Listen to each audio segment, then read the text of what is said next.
start the recording here too now, okay? All right, so guilt, yeah, guilt. Should we be doing this? Should I not be doing this, right? And then there's curses around that. So one of the things that I check when I clear for guilt is, do I have to also clear satanic curses? You know, yeah, maybe. And then there's things on our energetic timeline, things on our mental timeline that could be involved. Karma could also be involved here. And then resentment. So that could be from your bloodline. It could be soul contracts that you've made. And I'm going to go over the definitions of these things, what we're looking at here. So don't worry about it like right at the beginning. I just want to get this clearing going, right? So, and then evil spirit curses, trauma, stuff on our timelines, family timeline mostly, and agreements. So like if we made agreements with the dark side or who knows what, right? We want to clear that stuff. Like sometimes agreements could be, well, that would be like soul contracts, is if you, you know, made some kind of a agreement, like, okay, you won't be doing this healing work. And in exchange for that, you get something else or whatever, right? And you wanted that thing for your family or something that, you know, made this deal with the darkness, okay? So that certainly can be. Then interfering programs. So the things that could interfere with what we want, which is in the first column. The interfering programs in the third column could be bloodline, all of these things here. And I'm not going to go over them because we're going to go through these in particular when we get to the other charts. So just know that they're there.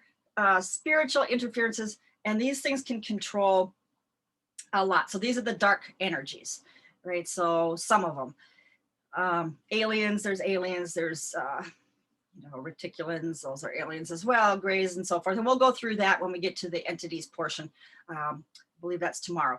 So just know that these are a lot of the entities that we're able to identify and clear that could be blocking getting an accurate muscle test. So, and then alongside of each of these aliens or dark energies, there are anchors. Now these anchors are things that they can leave. So mechanisms, for example, you know, seeds, implants, those types of things. But then also, what is it that, let's check here. Oh, I don't have emotions here. Okay, because a lot of the low vibrational emotions resonate with these things. So that's what attracts them to us. But these are more what would stop us? What would stop us from getting accurate information? Or what would make the pendulum move differently from what answer you're actually, you know, supposed to get, right? So could be these things. And let's see, ego should be on here. If it's not, ego is we want our ego to be 3% or less to get accurate information, and we want to be in neutrality. So 100% neutral. I call it the non-emotional observer. And that is another big piece of what we want to be in. We want to be in that non-emotional state. We want to, you know, just be an observer, just, you know, stand back from the outside looking in and looking at the situation, just, you know, non-emotional, just, we have no attachment to it whatsoever, the outcome, right? So, so when you look at things from the outside, then you don't get involved in the drama or the story, right? So you could have, say, a client that has a story, maybe they're crying, this is horrible, this is hell, but no, you got to step back, you know, almost like being a coach or something, a life coach for somebody. You just kind of step back and as their bartender and listen to them and hear what they say, but don't get involved with the story, because you've got to be objective here and find where what you're hearing and why those things can be true for them. So that's why we need to be out of the ego and completely neutral. And that's a practice. It's a habit. So you're going to get used to doing it. And just like getting a correct answer with your fingers is a habit, building up this habit, building up the feel of it. So is being in neutrality. And so that's going to be on an everyday basis for you when you're, like, say, in your family. If somebody does or says something that normally would have got some type of reaction from you, now we're not going to react. We're going to you can respond if you choose to or not. Right. So that's a sense of empowerment when you can now choose what you will or will not do based on what somebody else did. Right. So you don't have to be in a reactionary mode. That's being in the drama. That's being in their story. You step back from an outside perspective, look at it and just say, well, isn't that interesting? Let's look at that. So being objective, being very neutral, that's where we want to intend to be. So I'm going to add ego on here onto this list and clear for that too. All right, so if you want to participate any way that you already know how to do clearings, you can certainly start this clearing yourself too. All righty, and then I'm going to go back to the main slide here. And I will send that muscle testing clearing to you. I don't think I had it in the email that just went out at the top of the hour. So I'll get that over. Now this is Your Body Power Certification Level 1 Healer Training. And I am Marlene Allen. I'm sure you all know me, so I won't go into who I am. But just briefly, I will say that I have a lot of different training from a lot of different people, a lot of different modalities, but mostly quantum. It's mostly all quantum. Some of that, I've got Reiki, whatever, but whatever.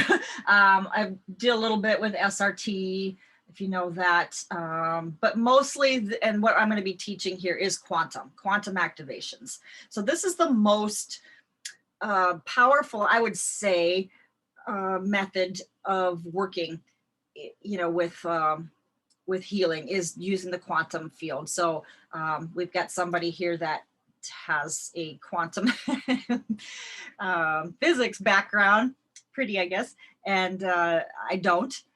But that doesn't mean that I don't know how to use it, right? I don't know how to use the quantum field, right? So you don't have to know what quantum physics is, but essentially it's being anywhere, at any time, any place, right? So it happens in the past, it happens in the present, and it happens in the future, all at the same time. So so that's why from a current perspective, we're able to look at a past life and affect change there just as effectively as we're doing right here in the now. And then we can also look at a future life, if you will, or a parallel universe or wherever you are, and affect change there too. So it makes no difference. And this is not a one earth, one universe type of thing. We are multiverse, right? And so we could actually be living in another life on another planet, possibly right now at the same time, which is like mind-boggling to some, but we can also affect change to that person on that planet right now from that. And that's the cool part with quantum. Yeah, so and quantum entanglement is what we do to affect that desired result, to get that desired result. So we are able to assist others to, get the results that they want through quantum entanglement. And you don't have to know all of the definitions of everything, just know that this works. And if you just follow the method that I'm showing you, that's all you really need to do, right? If you're more interested, then, you know, most of us go ahead and research it and find out all the different things that they've said about it, and, you know, all the different people that have been involved. This is way past the apple dropping kind of quantum thing with, you know, the atom and so forth. This is quantum activation is what we're going to be working in. So just know that that's what we're dealing in. And you can actually use some of the methods that you already learned from other modalities, whatever that happens to be. You can incorporate that into what you're learning here too. This is all inclusive, really. There's nothing that's going to hurt something else, or you know, that I know of. There may be there's some healing that is not of 100% divine origins, right? And so in those instances, I would say, let's not bring that into this mix. This is assuming that we're working in the light, okay? Because this is what works. I mean, if another method works and you're working in the dark, I don't know. That's not what I do. Okay, I get my results from my connection to source, right? So this is where it comes from, and it's how it works. Okay, so I would like to have everybody in the class be on the same page with, we're all working in the light. Okay, so that's my intent, is that, and I'm sure we all are. I feel you guys are all, you know, on board with that. So thank you. So let's do that. And then also, let me just kind of give a little brief background on your body power. This is the certification training level 1, and there is a level 2, which Jessica mentioned. She started there, but now she's making up this one. So level 2 is the physical body, right? So we're going to be going through the different, the endocrine system. We go through the elimination system, you know, so we get the liver and the digestion and so forth and that. And so we learn how to do this work on the physical. But if you don't have this to begin with, the foundation, it's hard to just jump in there to just do the physical work, because this is the groundwork that needs to be done. And this is like what Claudia was mentioning, that chart that I'd sent, you know, where to start the process, where to start. So you could ask yourself or your client, do we start today in the mental? Do we start today in the emotional? Do we start in the energy? Do we start in the physical? Right? So I always start in the energy. I mean, unless there's something like just, it's urgent right now that we just start in the physical just to, you know, triage or whatever. But otherwise, we always start in the energy. And that's a lot of what we've got to in this level 1 is energy. Plus, we're going to be doing emotions. Plus, we're going to be doing thought as well. So the physical is level 2. And that one starts May 21st. Yeah, May 21st, I believe. If you're interested in taking that one after, that would be available. And then also with your body power, a little bit different, because I like to partner with the people that I train, because I know what they're, you know, what method they're doing, right? Because they've been trained to do what I taught them to do. So I have that opportunity then to refer clients to the people that want to, right? So if you don't want to work with clients, that's great. You don't have to. Nothing is forced on anybody. It's totally optional. But if you do, if you would like to have that opportunity, that's a availability. I do have a phone line. I was just sending a referral to somebody this morning. Hopefully she got it, because they wanted it this morning. So it's like, okay.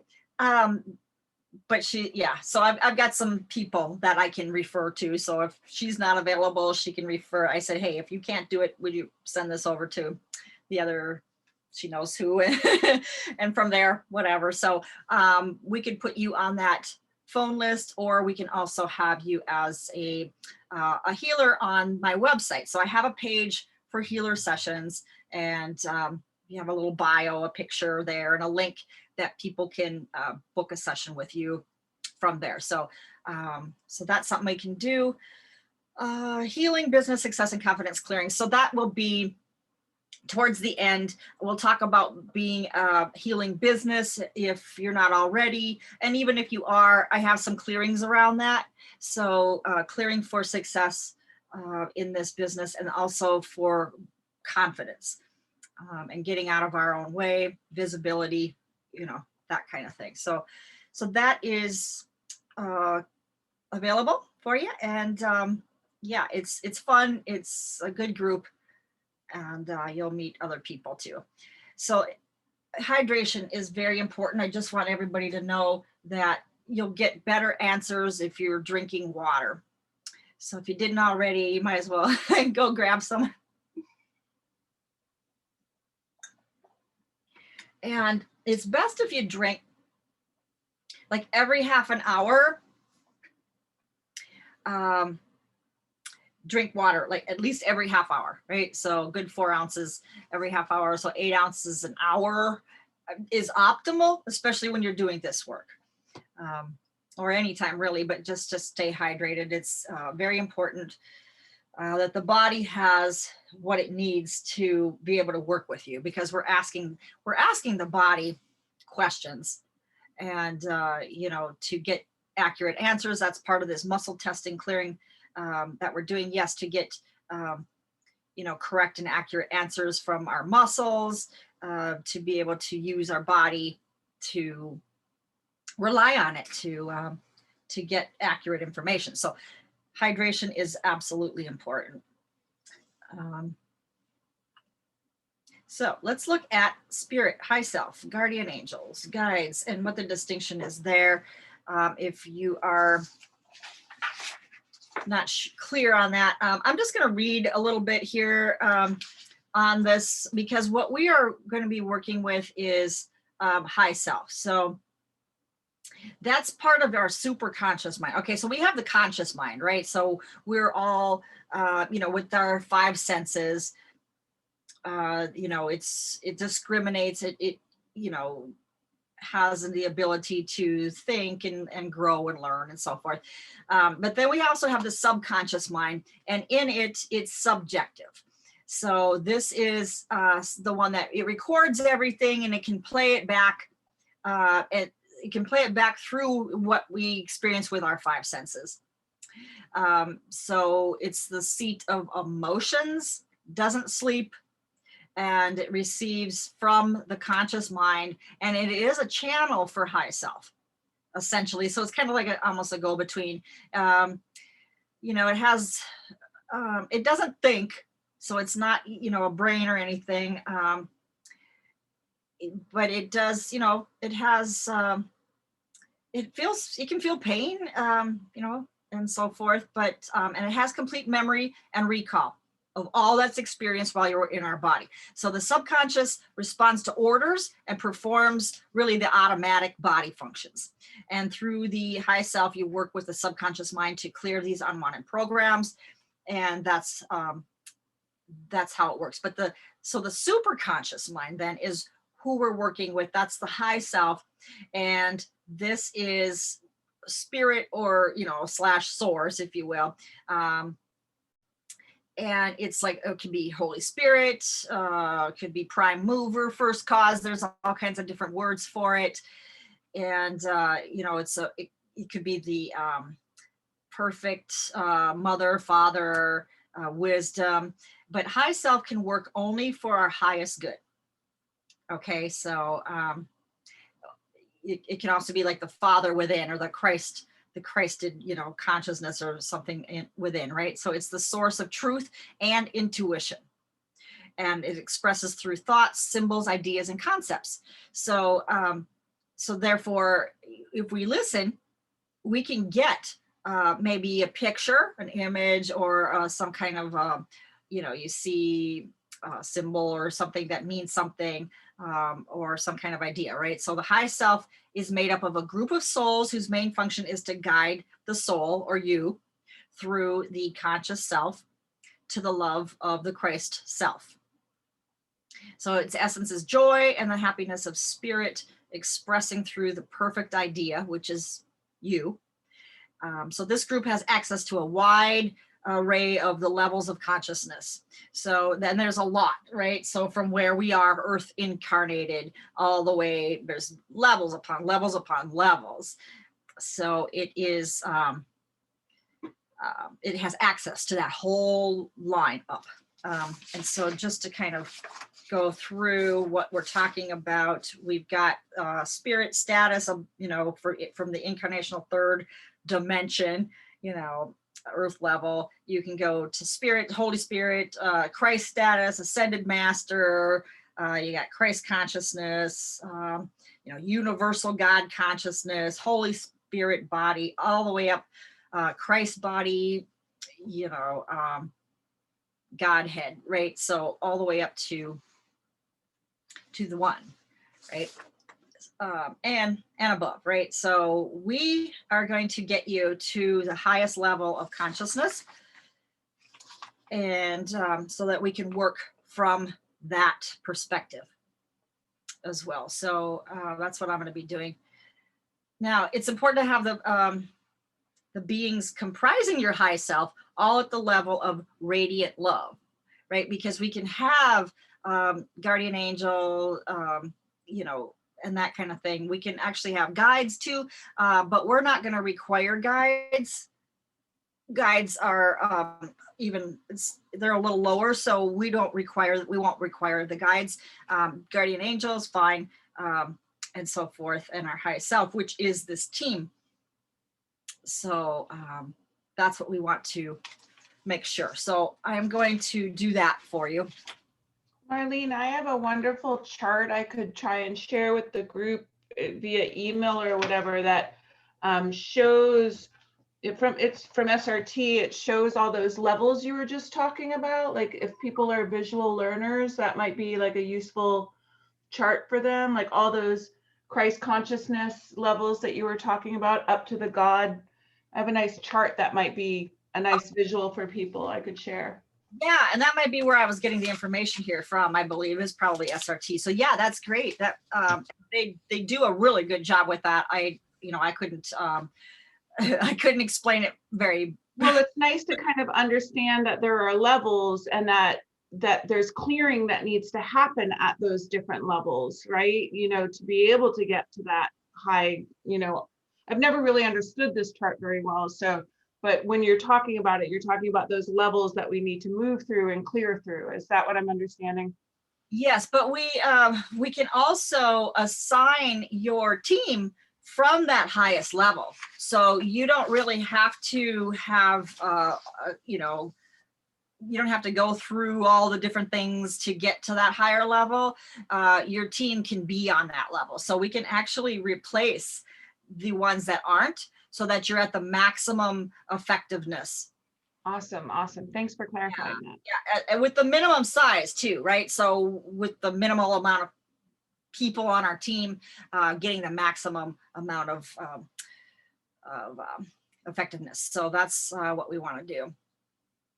So that's who's clearing. It's your, we're going to work with your high self. So my high self will work with a client's high self, and that's who does the work. So it's not like my body is taking on the job of doing the work. So some healers, that's what they do, and that's why they're so tired maybe at the end of the day. It's like, oh my God, I'm so exhausted.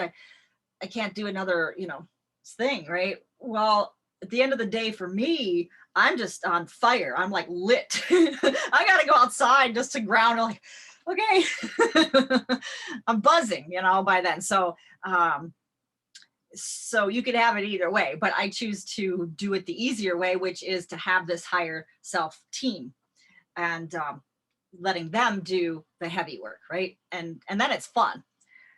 So then what we are is that conduit. We are that middleman, so to speak, to help the client understand things and to get the information for them that they may or may not be able to get on their own, so that we can just facilitate the healing, right? So we are not the healer doing the healing.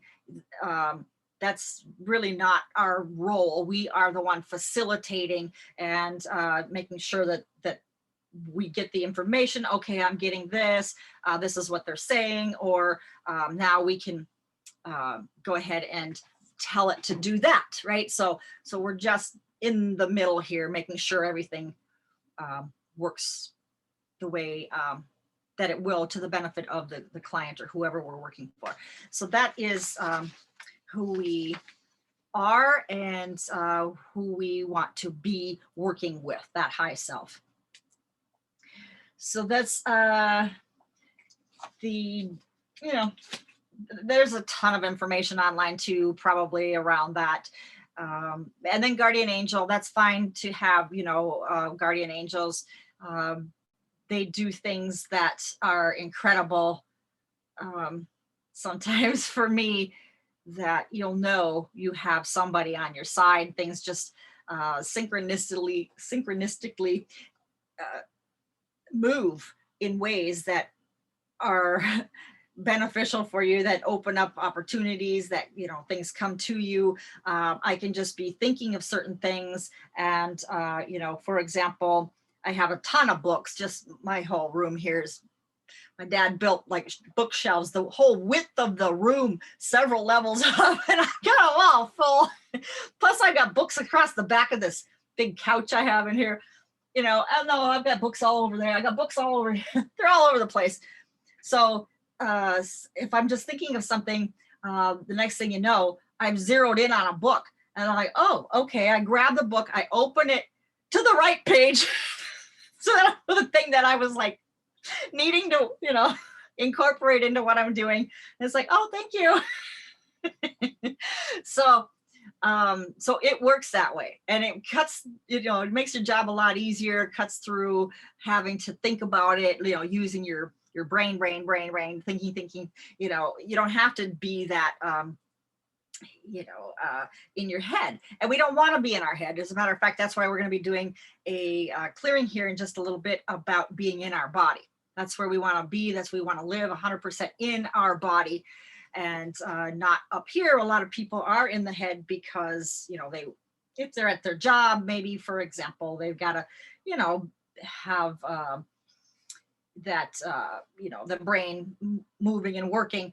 But the problem is that we stay there. So the spirit is all hovering up around here. It's not in the body. So we're not getting that central, information and so forth. So, so just if you can be consciously aware that we want to be in the body and work with our high self.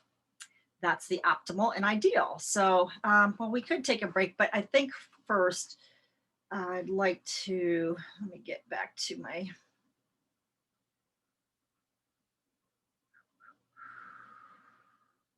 agenda here. And yeah, I'd like to do a grounding exercise or meditation. Yeah, let's do that first. And then we'll go into that spirit and body activation. So let's go ahead and we close the eyes and take a deep breath in through the nose and out through the mouth. Take another deep breath in through the nose and out through the mouth. Another deep breath in and out through the mouth. All right, then we're going to imagine that we are sending a grounding rod, okay, from the base of our root down into the center of the earth. And we want to make sure that we're completely grounded here. You can tie that rod onto the crystalline grid that is rooted into the center of the earth.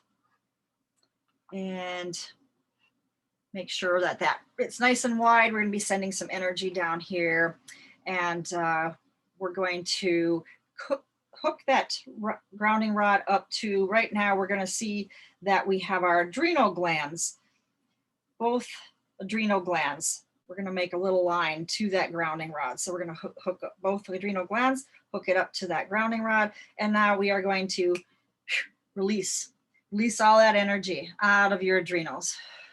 This is excess energy, by the way. This is energy that's just all wound up. This is adrenaline type energy.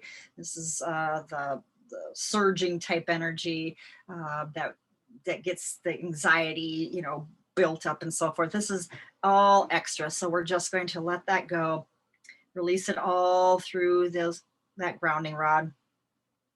And we're sending it all into the center of the earth there to be transformed and transmuted. And then we're also going to hook up that line to the ovaries. Now, the ovaries for women are where we create.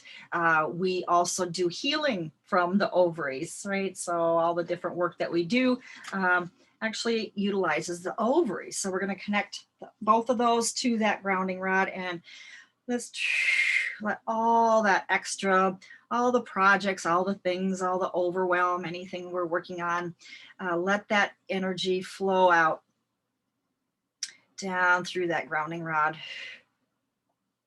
and let all the extra go.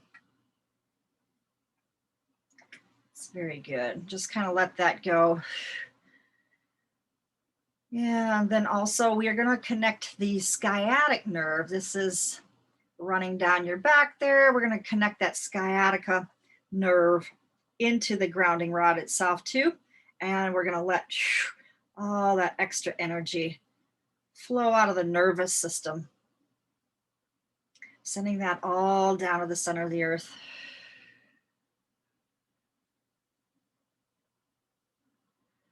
Very nice. And now we're going to allow the earth's energy to come up through the bottoms of our feet. The electrons are coming up through the bottoms of the feet. We have receptor sites on the soles that the electrons come up through these receptor sites and send healing, right? So anytime we're walking outside on the earth with bare feet or in socks or moccasins, something like that, anything other than rubber soles, we can get this healing energy from the earth. It's readily available to us. This is what pets do outside, you know, on their little paws. They are connected to the earth. They are so much smarter and they're getting this healing energy.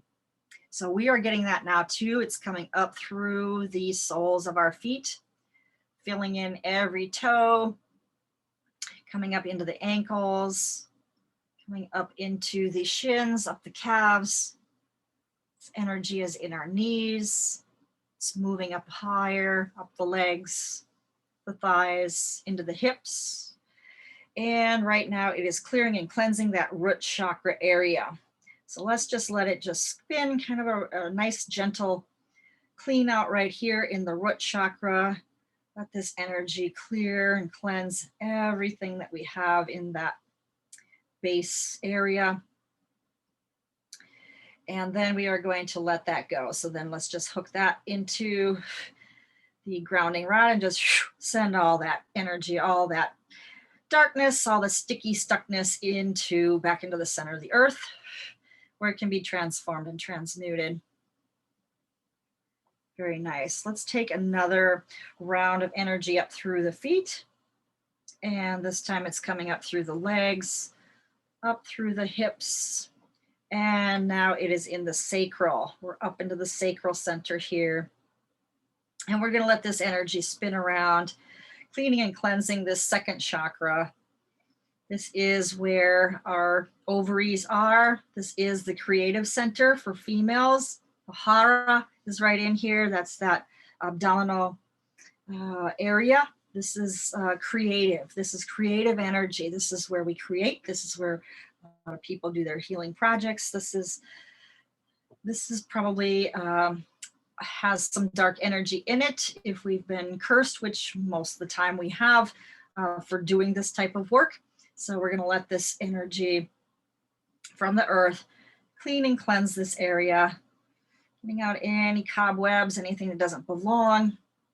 So let's spin around a little bit and clean and clear that sacral center. It's our vital center for women. So clean and cleanse. And then let's let that go down the grounding rod into the center of the earth. And let's take up some more energy up through the feet. This time coming up all the way past the hips, past the root, past the sacral, and now we're in the solar plexus. This is the will, our willpower. This is where we manifest. So the things that we are going to put into our vision, the things that are going to be, activated and actualized into the reality, this is where we manifest them. So whatever you have created in that sacral center, this is where we actually put the pieces together for that creation. So we need this to be clear, crystal clean, clear. We have a lot of our organs in here. This is the adrenals that we're clearing out right now. All the main organs of the body are all centralized in this third, or we call it the third chakra, but it's, we'll just call it the solar plexus. So clearing and cleansing everything here. Spinning it around a little bit. Now we know that the energy centers move from the front of our body to the back of our body, sides of the body, and so forth. So some of are spinning in a clockwise, some are spinning counterclockwise. We'll go through that when we get to that chart too. So we want these all cleared from inside the body and outside the body. So this whole energy field, you can just imagine it. You can just see some beautiful gold energy, just incorporating that whole area, that whole spinning solar plexus chakra. Very nice. Okay, so now let's just send this energy down that grounding rod into the center of the earth to be transformed and transmuted. Very nice. Let's bring up some more healing energy now through the bottoms of the feet, coming up the legs, up through the torso, and now we are in this heart space. It's beautiful heart center. This is the electromagnetic center. This is really our second brain, if you will.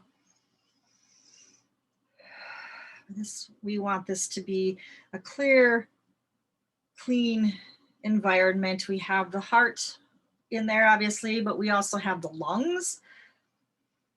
Behind and between the lungs, we have the diaphragm. We have the shoulders and the arms. The arms are an extension of your heart space.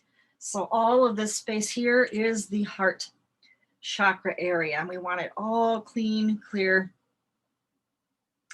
working in balance in the front, in the back. Very nice. Very good. All right, so now let's send this energy down through the grounding rod and down into the center of the earth where it can be transformed and transmuted. Let's bring this beautiful healing earth energy up from the earth in through the bottoms of the feet and coming up the legs, up the torso, all the way up now into the throat. So this is the throat chakra. This is where we speak our truth. This is where we speak what we've created. And if this is from your truth, then you're speaking your truth. If you're speaking others' beliefs that you've got from other people, then that's what's going to come out. Whatever is implanted in your root is what you're going to talk about. So you want that to be clean and clear, and you want it to be you. You want it to be yours. You want it to be your truth. What's true for you may not be the truth, TRUTH. So what you're looking for is the truth. So what may be true for you may be things that you were told by your parents or others, teachers, and so forth. So might be true for you, but it might not be the truth. So what you're speaking should be clear and yours. Okay. So let's clean and clear this area. You have the thyroid in here. You have the parathyroid inside of the thyroid. It's an actual whole separate gland all on its own. So we're clearing and cleansing this whole throat area. Clear speech. Very good. Now let's go ahead and send the dirty energy down through that grounding rod into the center of the earth. Very nice. Let's bring up some more beautiful healing earth energy up the feet, up the legs, up the torso, up the head, up through past the jaw. And now we are here in this third eye chakra. This is the where we visualize, where we get the insight or intuition. This is where we imagine, our imagination, our visualization. This is actually where we can control things from here. This is our little lookout center, if you will, our little post. This is where we can be non-emotional. We can sit up here in this little space, our space, in charge of everything. And we are the charge, right? We are that charge. This is where we come from. This is to be that charge. We are in charge with the charge.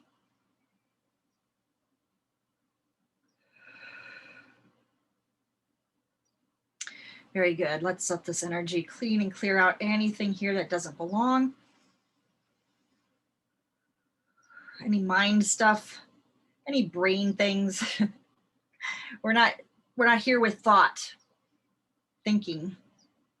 This is all things that come to us. Information that is just readily available, just like that, on our command.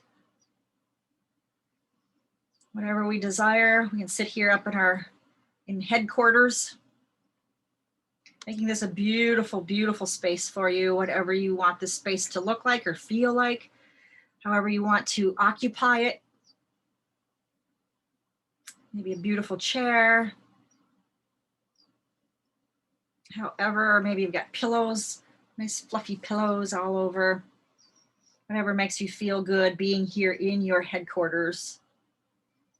Seeing the world through new eyes, a new set of eyes, real eyes. Seeing the truth that you just spoke of. So let this energy clean and clear here just another minute. All right, very good. Let's send this energy now through that grounding rod into the center of the earth to be transformed and transmuted. Very nice. Bringing up some more beautiful earth energy, the electrons coming up the legs, up through the torso, and this beautifully cleaned neck and head. Now we're all up here in the crown. Beautiful crown. This is our connection, our receiver, our connection to source. This is where we receive wisdom. And we can tap into the wisdom of all that have come before us. I like to tap into the wisdom of all women that have come before, to be able to bring that knowledge, that information in, to be able to use that to visualize, imagine, create, and then actualize. So we want this totally cleared and clean here. This chakra goes upward kind of in a column. We want that column crystal clear. Very nice.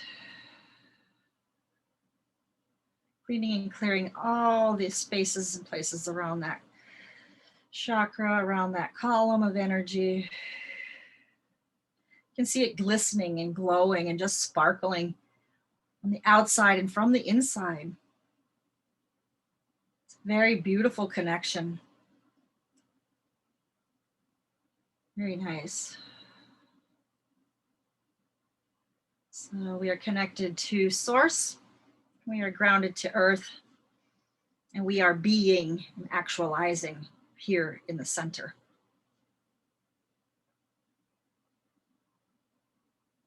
Very good. Now let's send all that dirty, sticky energy down that grounding rod into the center of the earth. Very nice. Now we're going to bring big, huge golden ball, getting this from source. It's a big golden healing ball of energy. It's coming in through the crown. It's coming down through the face, behind the eyes, and the jaw, sending its beautiful healing warmth to the neck. That's in your shoulders. Now it's going down your arms, filling out all the fingers, and coming down. Now it's coming through your chest, going down your back,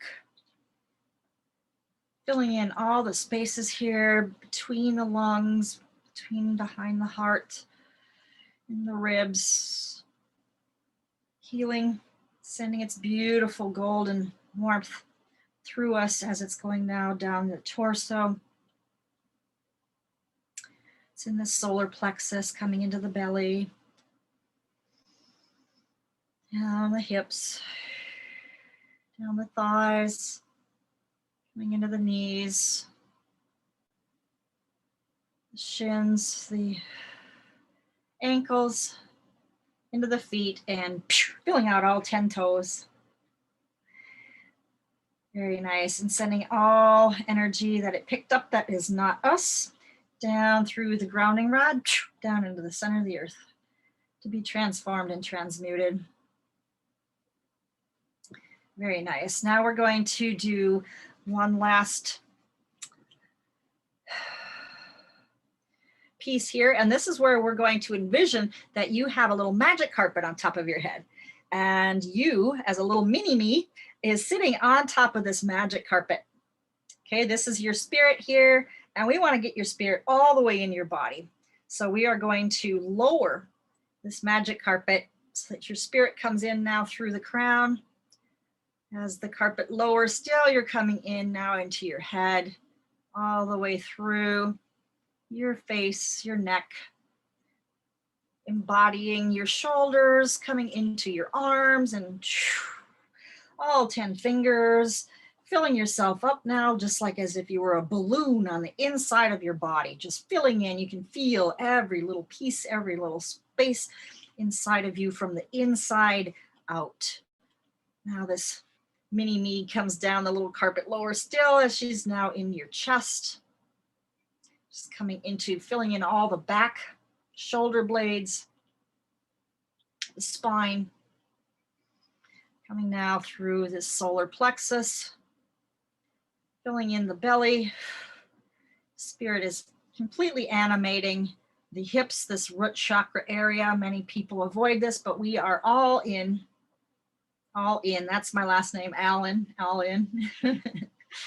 And now down through the hips, down the legs, filling in your knees. You're inhabiting your shins now, your calves, coming all the way down to your ankles, filling in your feet and all 10 toes, now completely inside your body. 100% embodied. The spirit is all the way in. Very nice. Very nice. Just sit here for just a minute and just kind of feel how it feels to feel embodied.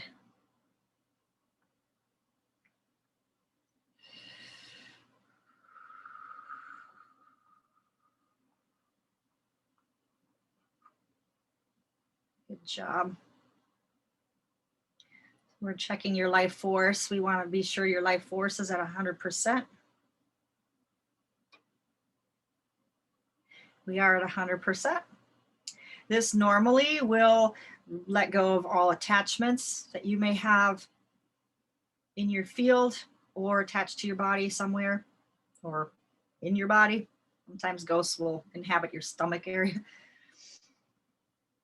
So this, I don't find any attachments for any of us, so that's great. So doing this, if you would do this part on a daily basis, you could certainly do this in place of getting the attachment, checking for attachments and getting everything cleared that way. You can do this for yourself and or for your client. You could send them a meditation they could do for themselves too for this. So very good. All right, you can open your eyes anytime and come back. If anybody wants a break right now, maybe this would be a good time to take, let's just take a 10. We'll come back at the half hour, okay? Marlene, what time are we going until? About, well, if you're Pacific, you're 8 till noon. 8 to noon, okay. Yeah, so about 4 hours, whatever time you guys started. Okay, thanks. Yeah, certainly, yeah. So let's go ahead and take just a quick breather, maybe get some more water, whatever you need to do.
Here we go.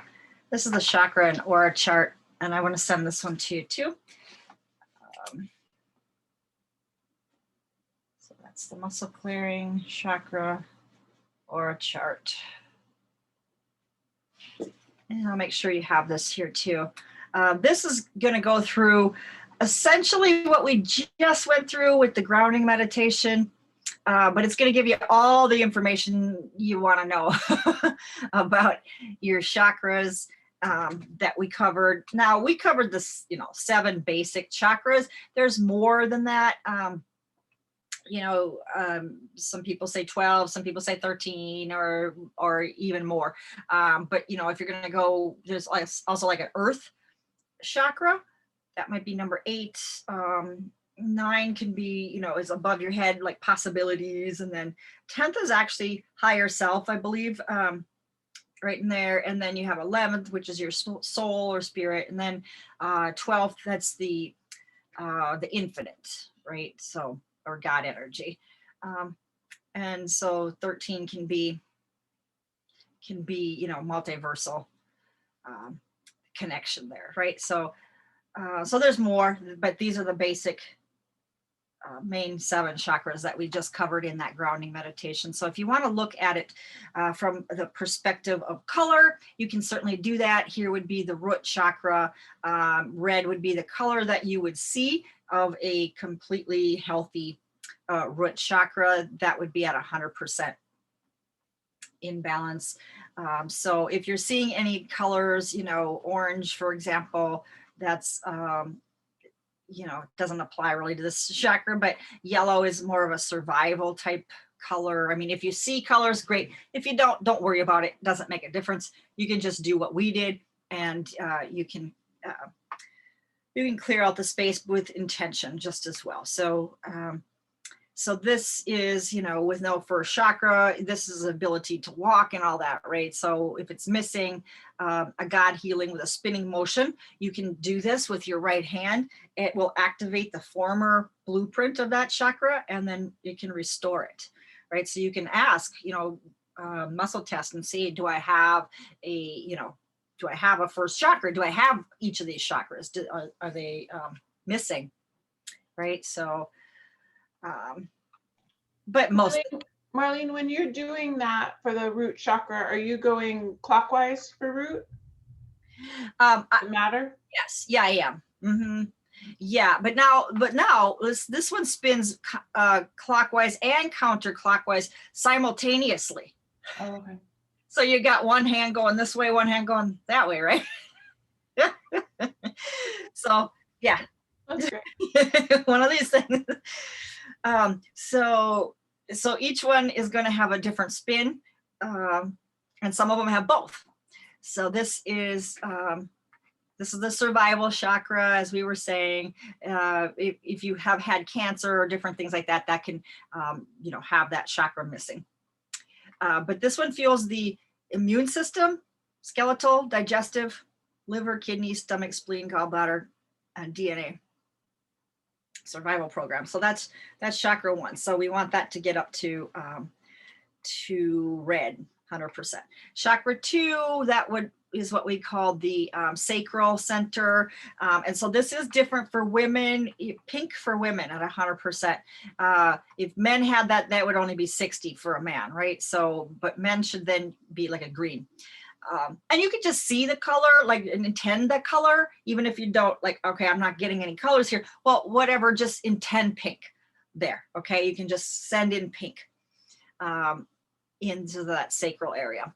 So, Marlene, I'm sorry, the chakras fascinate me so much. Can you, you know how usually when you see chakras, you see red, orange, yellow, green, blue? Yeah. Can you speak to that? Because you're saying that the sacral chakra wouldn't be orange, it would be pink for women. That's just a nice little representation of what, the image of a chakra can look like, that they just took it and ran with.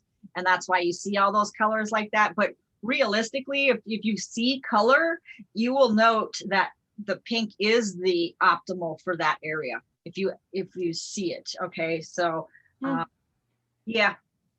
So people who actually see color in chakras will say a balanced sacral chakra for women is pink and green for men.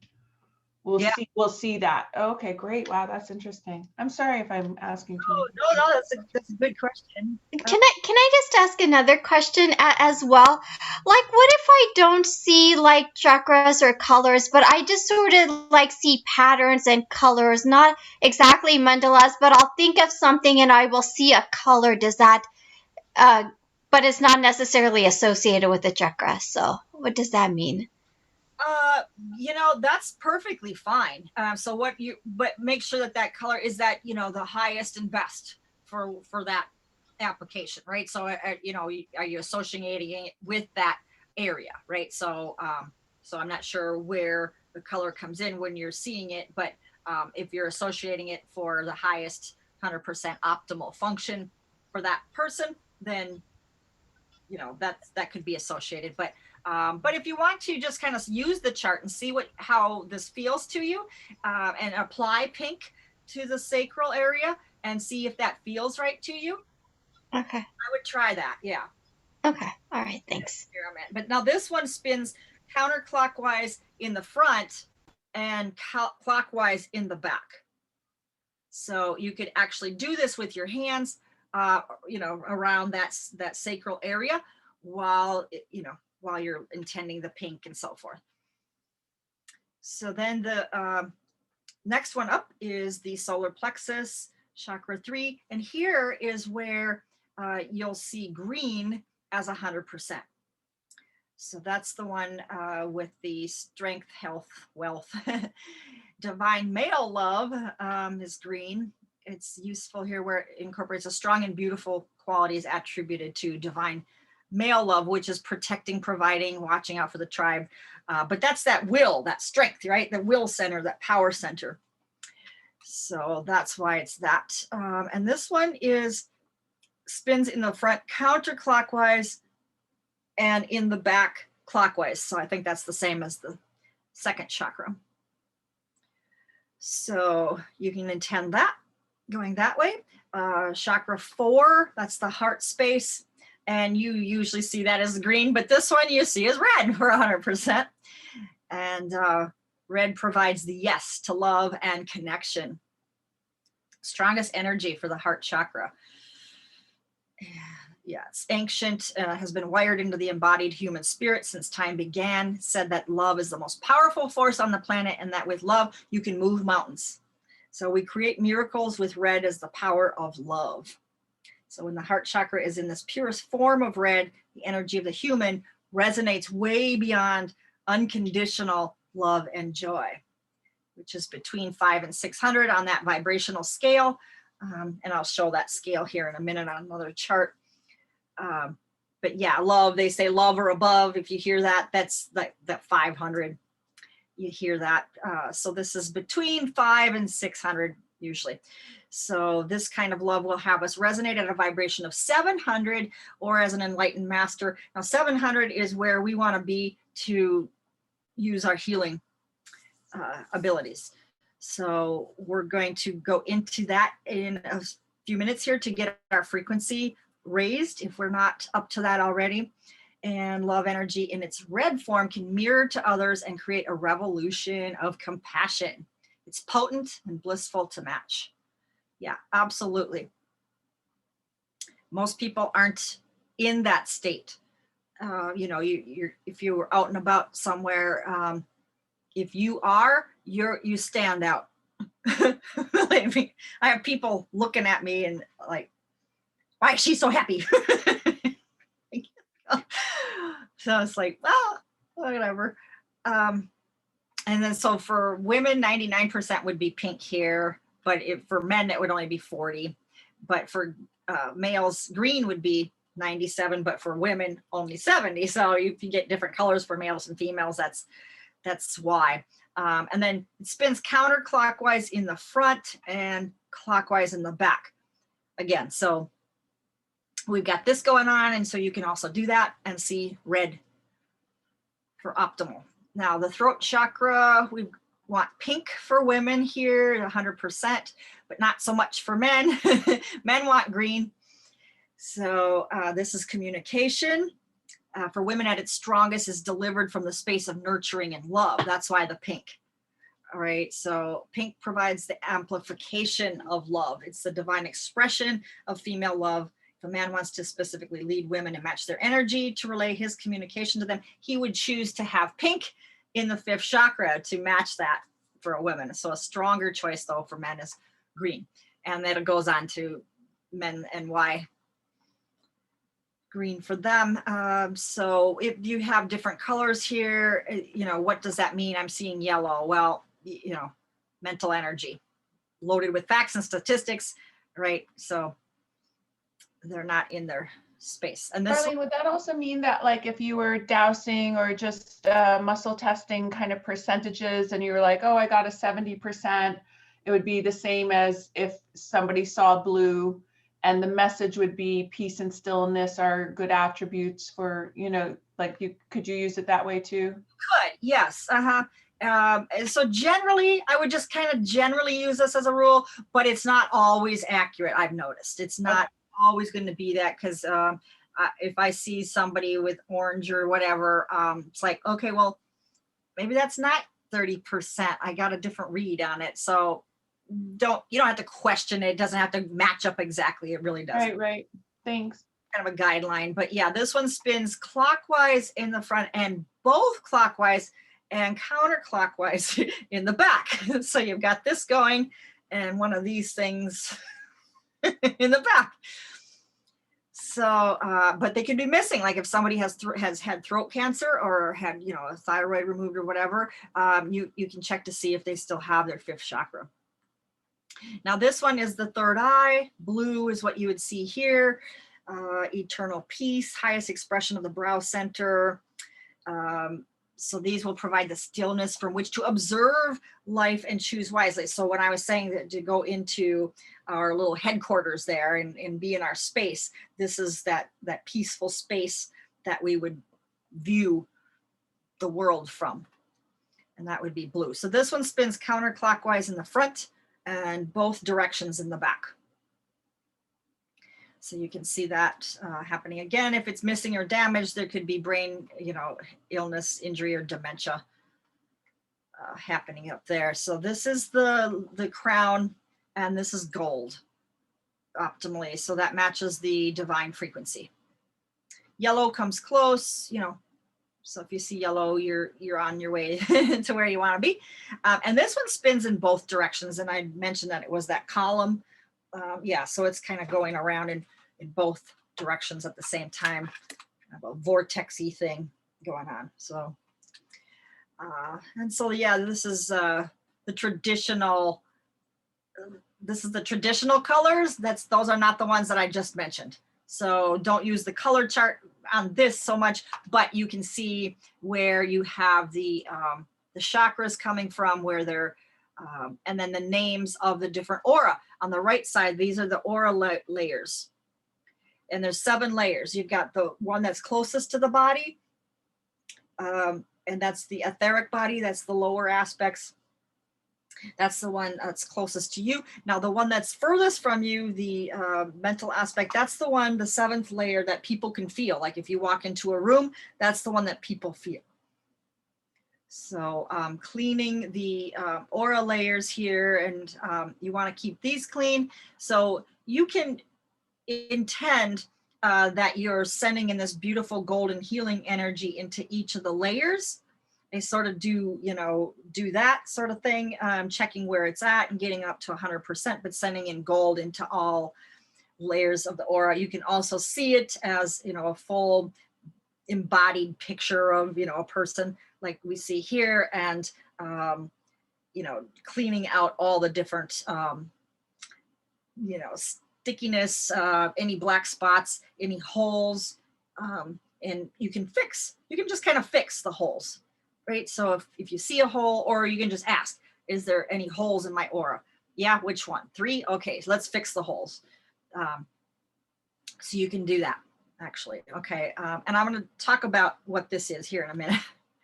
But for now, 7 aura layers, and it just describes, this is the energy that surrounds the body, provides a filter and awareness beyond your cellular body. It also provides a code for your integration of spirit, emotional, mental, and physical body, because they each have a layer, emotional layer, so forth.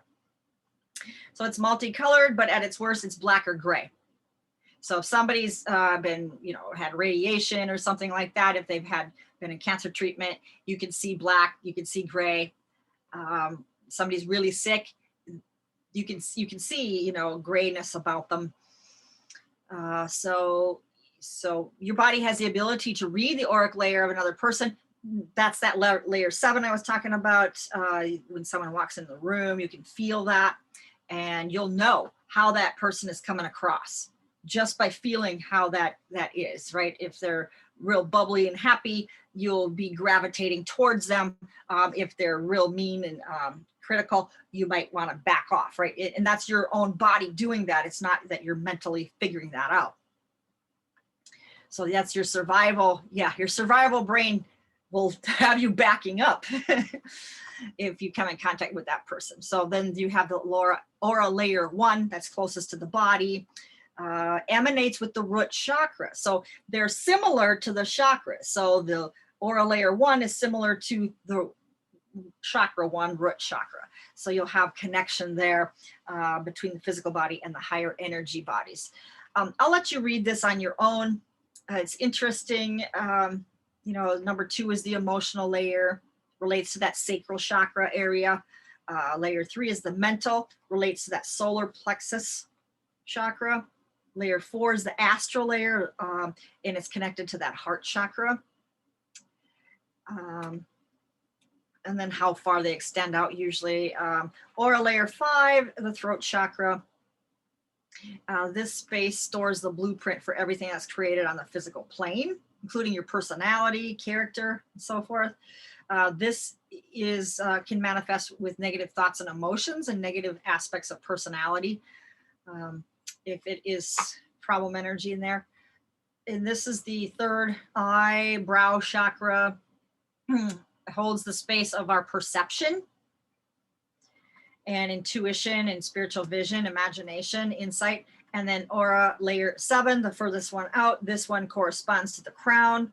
about 3 feet from the body out. And this represents the universal connection with all that is, that point where the individual and the universe become as one. And whenever I hear universe, I always substitute that with multiverse, because we are not uni one anything. We are multi everything. We are all. Okay, so if you hear, oh, we're all one. I don't want to be one. I'm different. I'm different from everyone.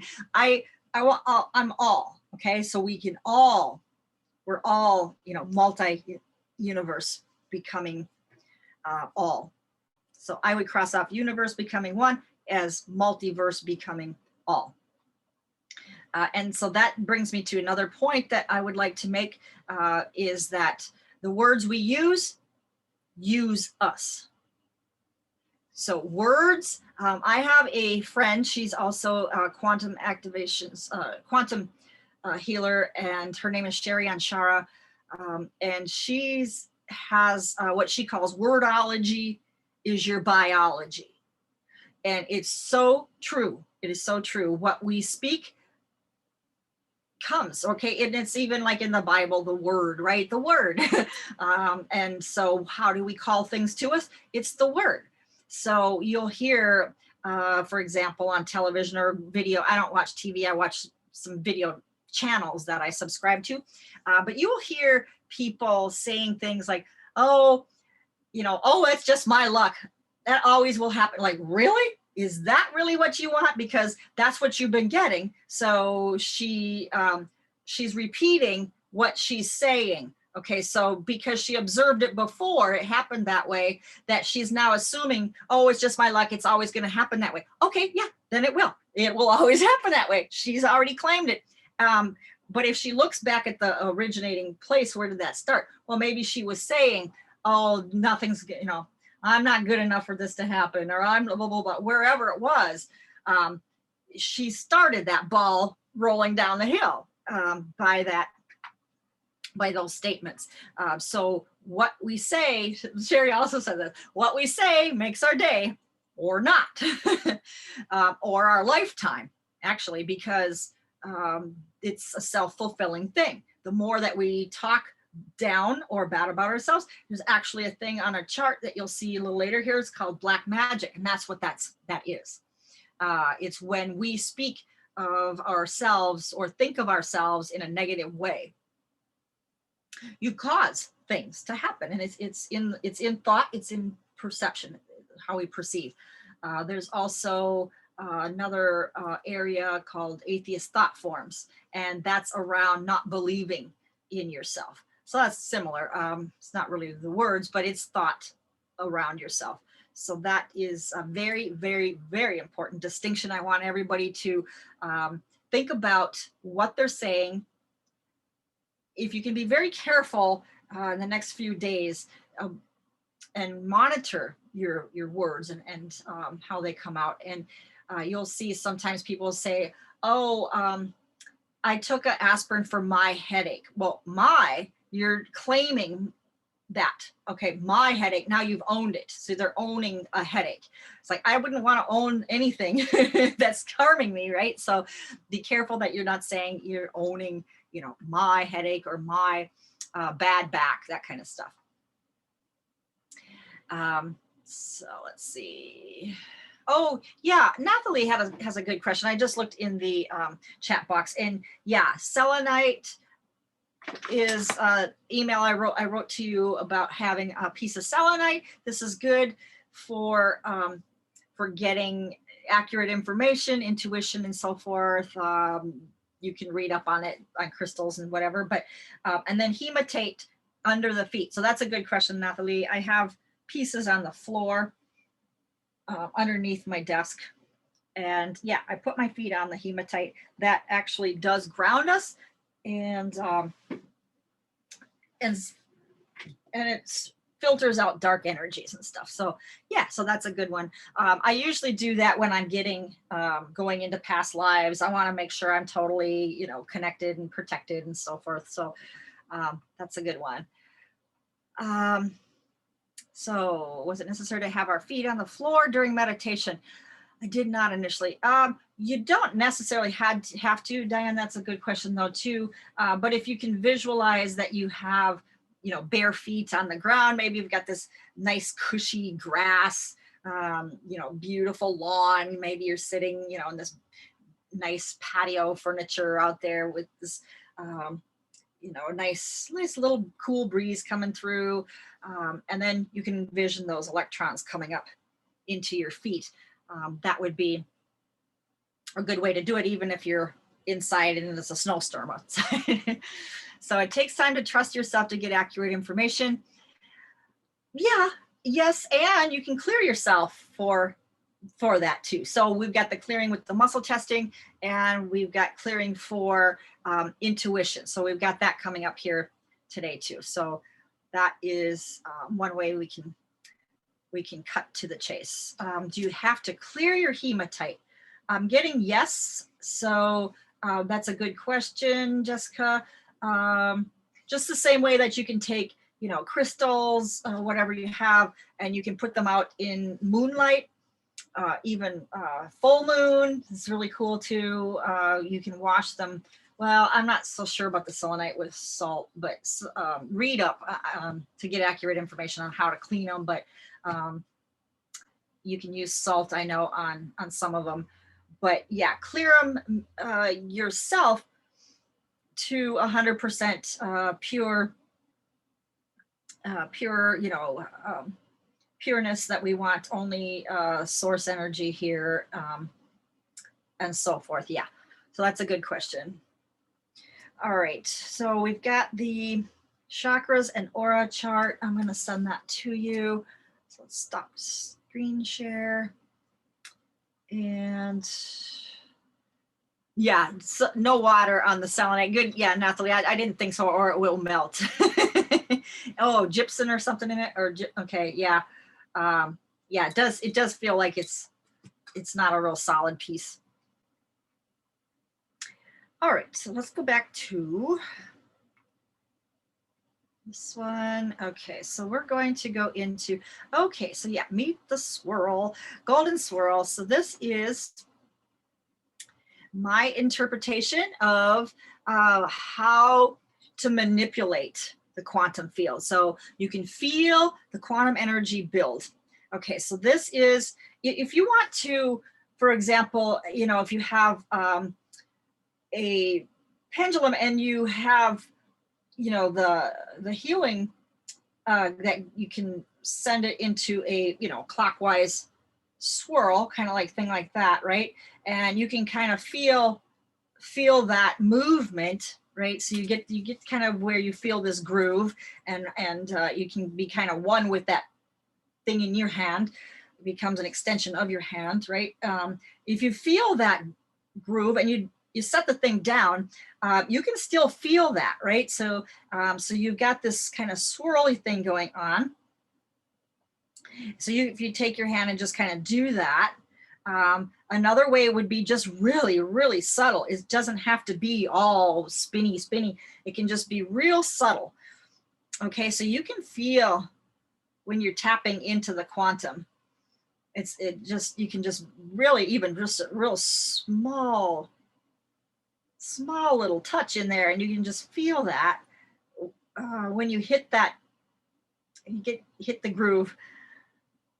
Just kind of tap into it, and you just kind of play around with it and just see what feels, how it feels to you, because it might be a little bit more like this. It might be like this, like you can feel the energy, like when you're bringing it, pulling it apart like that, you can feel that energy in there. So that's when I refer to that swirl, energy moves in a swirl, right? So so that's really mimicking what the way energy moves anyway. But for me, it can be any of the above. However, I want to start the energy to move. And for me, it's just, this is kind of the way I just start it moving. And after that, you'll kind of feel your own thing. Do you just, you know, intend it from there, and know that God has it, or your, you know, your highest self has it, you've passed this on. Yeah, I've got it. They got it 100%. I'm getting that. So you don't have to be completely involved. And you're like, ah! You don't have to do this. You don't have to shake it up or anything, although there's some entities that we'll talk about that later, how we get rid of them. But this for now is just feeling that quantum energy build, and you can actually play with it and bounce this energy ball around in your hands. You can glide your hands through it. So like what I was saying, just kind of glide and feel it just kind of silky smooth and grasping it, elongating this pulsing energy as you feel the most subtle groove, right? So like the pendulum swirl in the air. So what you're really doing here is you're amping up the quantum field. So you're amping it up, right? So however this feels to you the best, this is tapping into quantum. And we're able to move actual particles this way. So we can move particles in another person by going in through this way. So this is just getting in touch with this feel, how it feels for you. So when I say do the basic swirl, that's what I'm referring to. And by using a hand movement to tap into the quantum, get the energy moving. Now you can continue to do this real subtle energy throughout the whole clearing until you feel that you're 100%. And this is a good way for anybody who doesn't know muscle testing. They don't know, am I there, whatever. Anybody can do this, right? So this is a good way for anybody to get started to move energy in the quantum. So this is how I would explain it, and this is what I call the swirl. Okay, so that is what you're going to do to like when we were doing the muscle testing clearing, when I showed you that chart earlier, when we're going after the ability to own your hands and so forth. What are we clearing? Okay, we're clearing, we said ego, we said guilt, right? So you can intend, okay, so now I'm clearing ego, and you're intending this.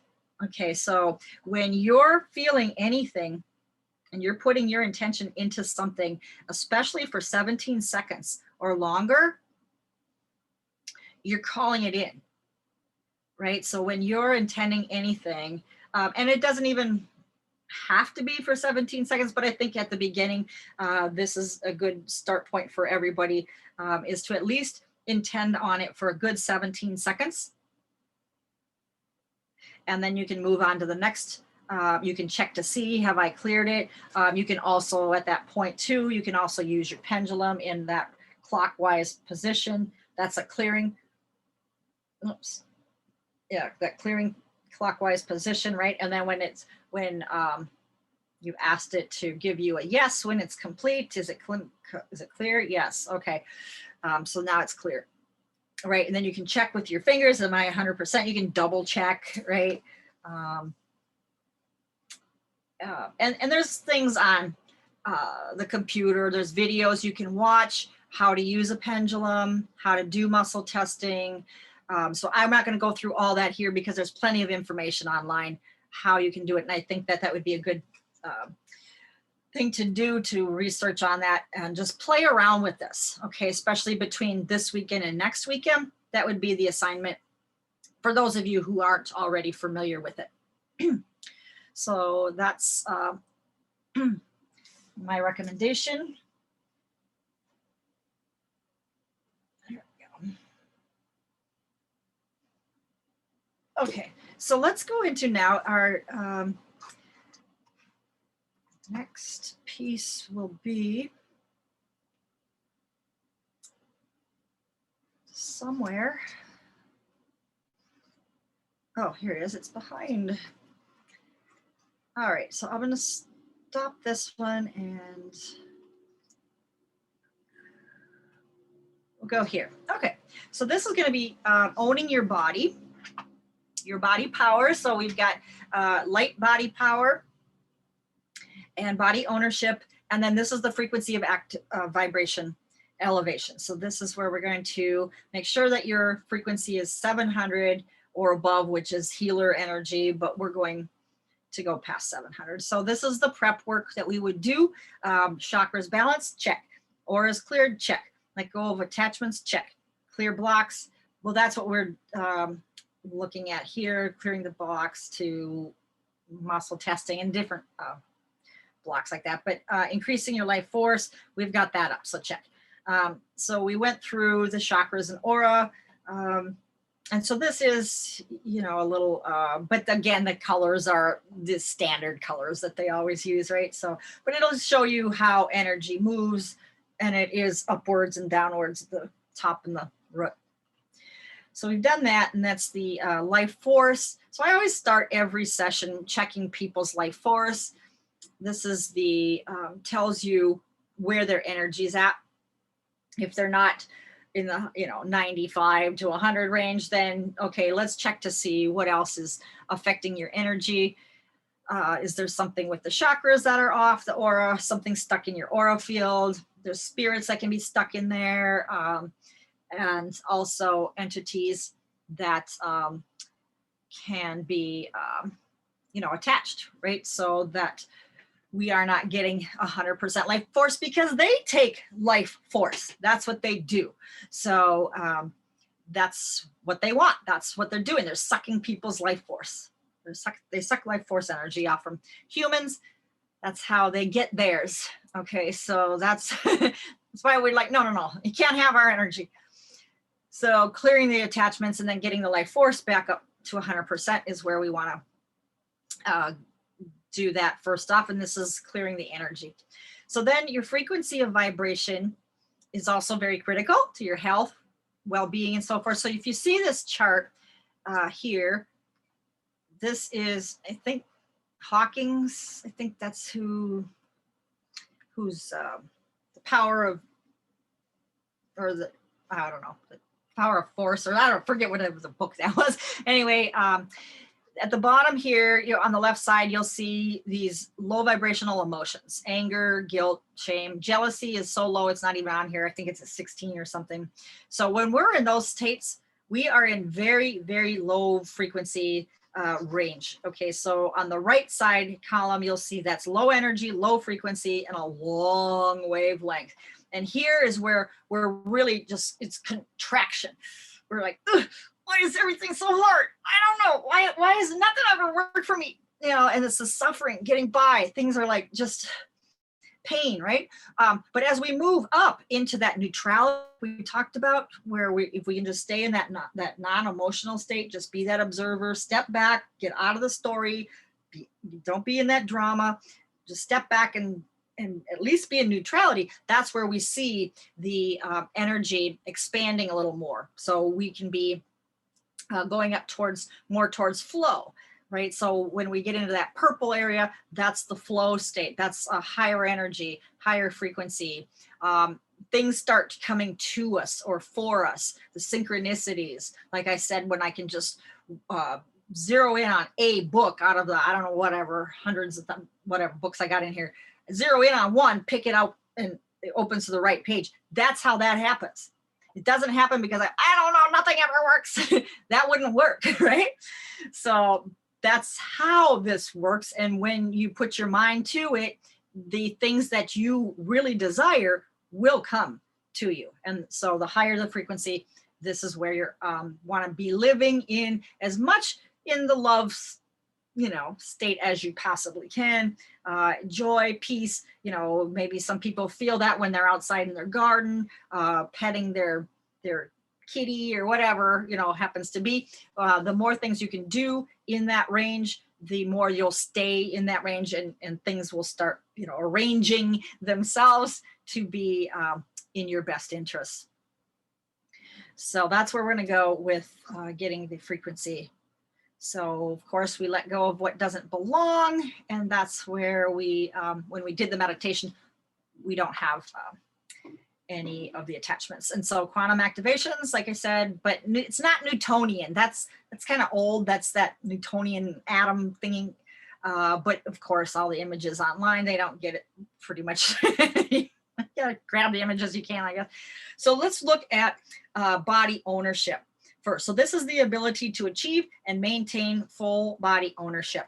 Now, that doesn't exist anymore. So this is all the different things we're going to check for as far as what could be blocking that. So we have these are the different things that we can check for. All right. And I will give you a chart. I'm going to send you the first chart. I'll send it over lunch, or lunch, the next break, I guess. And you'll see that there's different blocks, if you want to call it. Okay, so bloodline can block you, things in your bloodline. Now, bloodline is like your mother's family line, your lineage from the mother's side. And then from there, it's whoever has the stronger, who's in charge from there. Like maybe the women were, the stronger. Okay, so then it goes up through the women's side, right? Or maybe the father's side, your mother's father's side was, patriarchal or whatever. So it goes up that way. Well, whatever it is, goes through your mother's side.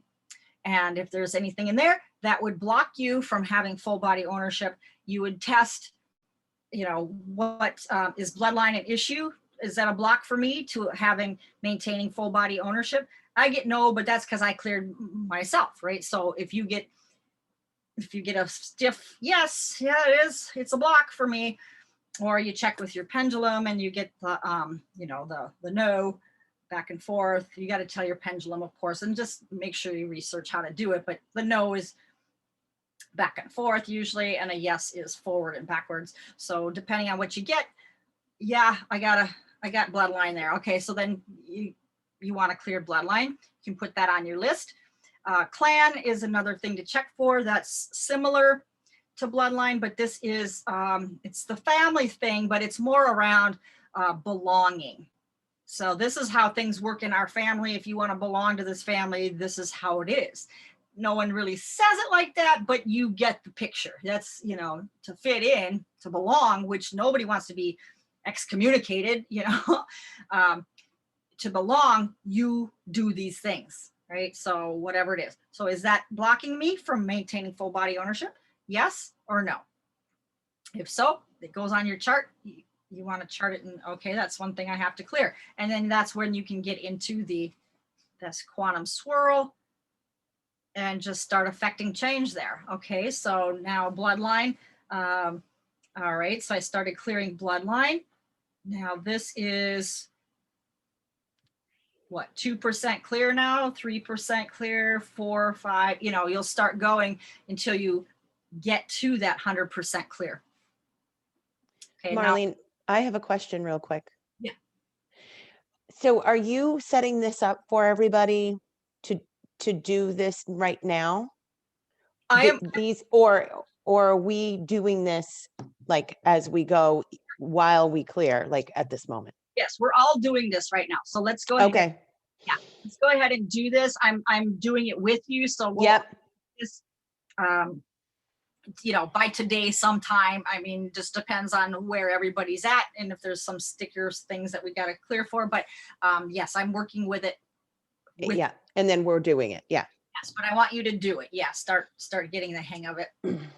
Yeah, and then demonic curses, satanic curses. Yeah, you'll find that these come up because the dark doesn't want us to be, fully actualized humans. That's all I can say. So they will have curses, right, that we need to check for, and then all you do is just do the same thing. Okay, group mind. These are, you follow what the group thinks, or you've got a group of friends. And to belong to that group of friends, they all think this way or dress that way or whatever, so you do too, right? And then the way that it's a virus is if it's not beneficial for you at all, or it's something bad or negative about that, but you still agree to it. That's the virus. Okay, black magic, we already talked about that. That's when you talk badly about yourself or negatively, and then you affect things because of you know, your wordology, as Sherry would say. Cycles, these are things that would go in a pattern, you know, looping thing. It happens again and again, comes back around. Maybe every year you get, you know, ill or something at a certain time. I found that there was a certain date that came up, June 10th. All kinds of different things in my family happened on June 10th, and I wasn't aware of it until much later. But you know, when I found that out, I was like, okay, I've got cycles going there. So I cleared that. Agreements, you know, maybe you agreed at some point that, you know, you don't need to, it doesn't matter, whatever, something. Is that the same as contracts? No, contracts are more of a written thing. So agreements are more verbal. Yeah. Karma, well, that's a trauma from another lifetime that didn't get resolved in that lifetime. So now you came back and you're doing it again and again and again, right? Similar to cycles. You might have cycles, but not karma, or the other way around. Karma would be is from a trauma, unresolved traumas, whereas cycles doesn't necessarily need to be from an unresolved trauma, but it could be from a pattern set from a past life, but maybe it wasn't traumatic or whatever, but it was just something, maybe just getting the flu. It's not traumatic, but it's just something that happened, right? That you thought you'd get the flu every year. Control energy, that's usually control of somebody else controlling you, and something that you actually gave your power away to. So if it's medical control, that means that because they put on the white coat and they come in your room and they have a stethoscope, now all of a sudden you got to bow down to them because they're the authority figure, right? And anything you say, oh my gosh, I will do it, right? So most people do. Like, I just found out 3 million people here in Arizona got the shot. I don't know how many live in Arizona, but that's a lot of people. And I certainly wasn't part of that. But that's that medical control where they say something and you don't do any research at all. You just hook, line, and sinker buy into the programs, right? So this is giving away your power when you just let them have control. So check for control energy and clear that. Then there's DNA and DNA of others. For right now, this isn't the physical training, so we're not going into how to work in the DNA. But for right now, if you just intend and just do the same basic hand movement, you can intend that if there's programs in your DNA, you can even check how many, is there 2, 3, 4, whatever there is, and then clear it down to 0 or 100% clear. And then if you have DNA of other people, that would be if you've had a blood transfusion, tissue donation, whatever it is, from some other person. And that way you can have other people's DNA or their programs in your body, right? And so you can have that being an influencing force in your life. So you want to clear the others besides yourself. You do yourself, then you clear the other, and then you want to do what they call DNA resets. But for now, just intend that you are resetting, or that once you cleared it, that it won't come back again. That's what the reset means. Just it's been clear. We're intending that this is not going to come back, right? So that's what you're intending there. So you can just intend it just by doing this basic thing. Yeah, the love or above frequency from Power of Force by David Hawkins. Yeah, thanks, Violet. And where was the info on the crystals mentioned, Diane? That was in a email that I sent out, and it just mentioned, suggested to get a piece of selenite and suggested to get a piece of hematite for your feet. There might have been a couple of sentences there around it, but mostly I would just look online as far as what crystals do. Wonderful, wonderful things. I've got them all over my office. I and you can work with crystals to to amplify your clearings. So holding on to crystals, you can test to see what percentage faster, more effective would you be by holding on to this than if you didn't. And I get it's more a good 20% more faster and effective. So so yeah, a lot of times I'll stand up and all these crystals fall on the floor. It's like, oh geez, and I'm all in my lap again.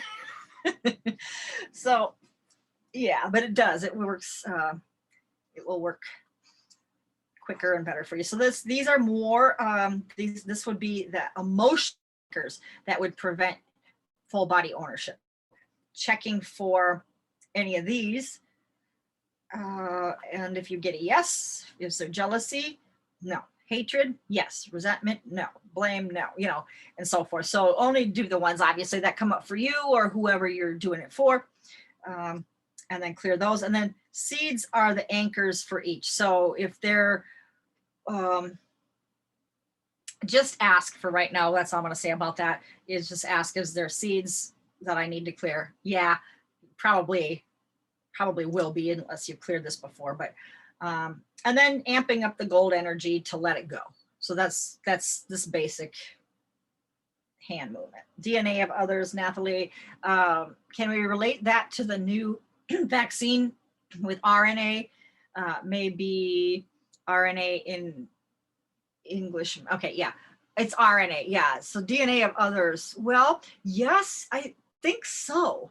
And that's the point of not getting that vaccine, because you don't want to introduce others' DNA into your body. So that's a great question, Nathalie.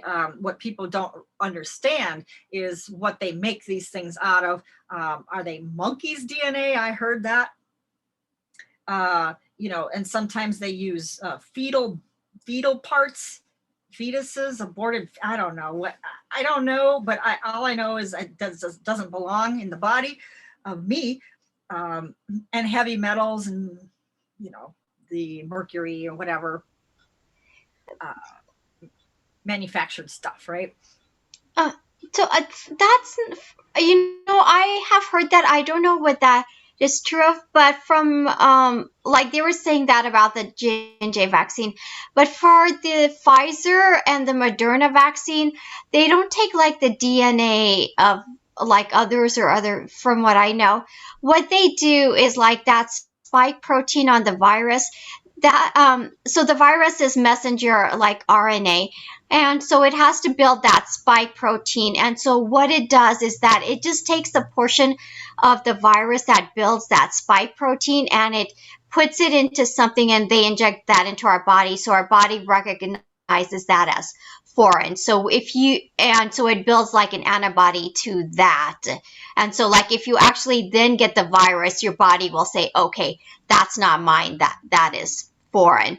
But it is not DNA like that you would get from someone else. Yeah.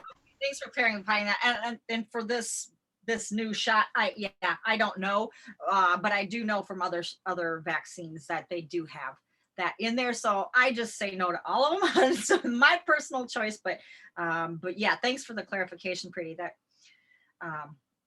certainly sounds logical. Okay, so these are the emotional anchors, and then spiritual interferences affecting body ownership. Now these would be the attachments or the entities that we'll be going into. And we're going to check, is there reticulans? If you get a yes, okay, well then check. Are there the anchors that they can leave that they can come back in through? They're kind of like homing devices, if you will. So that if there was a reticulan, they can leave an implant, or a holographic insert, or seeds.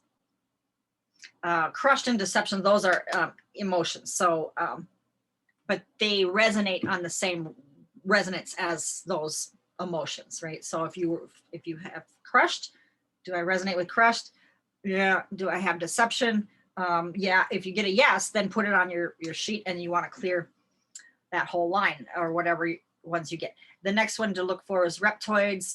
They can leave portals, wormholes, and they resonate with unforgiveness. So if unforgiveness comes up, you're on the same resonance as these reptoids. Grays, same thing. You're looking for seeds and wormholes, and then the emotions of malice and deception on the same resonance as them. The Satyr, that's an alien. They can leave seeds and embedding. And then malice would be the emotion it resonates to. A Zeta, it's a alien. They can leave mechanisms. They can also leave DNA splicing in portals. I think this is in the wrong line up. So then the emotions would be bitterness. And I think that was resentment. Yeah. Walk-ins, and we'll go into what these are, but they can leave permeations, and then they resonate with resentment. This is alien, men in black, and they can leave portals that you clear, and then they resonate with unforgiveness. So these are the ones that you check for, and if you don't have any of them, great. If you do, then those are the ones that you chart and clear. And then you have body ownership for ability to live in your body. So this is a little bit differently. The blocks there, this doesn't exist anymore. It's been cleared. Okay, bloodline, and then clan energy, satanic curses, demonic curses, and evil spirit curses. We'll go into that distinction. And here you've got the group mind. Thought, perception, black magic, things that you do yourself, the cycles around that. If you've made any agreements with the dark side at any time, karma from another trauma from a past life, is there shared energy or cords that you have with other people?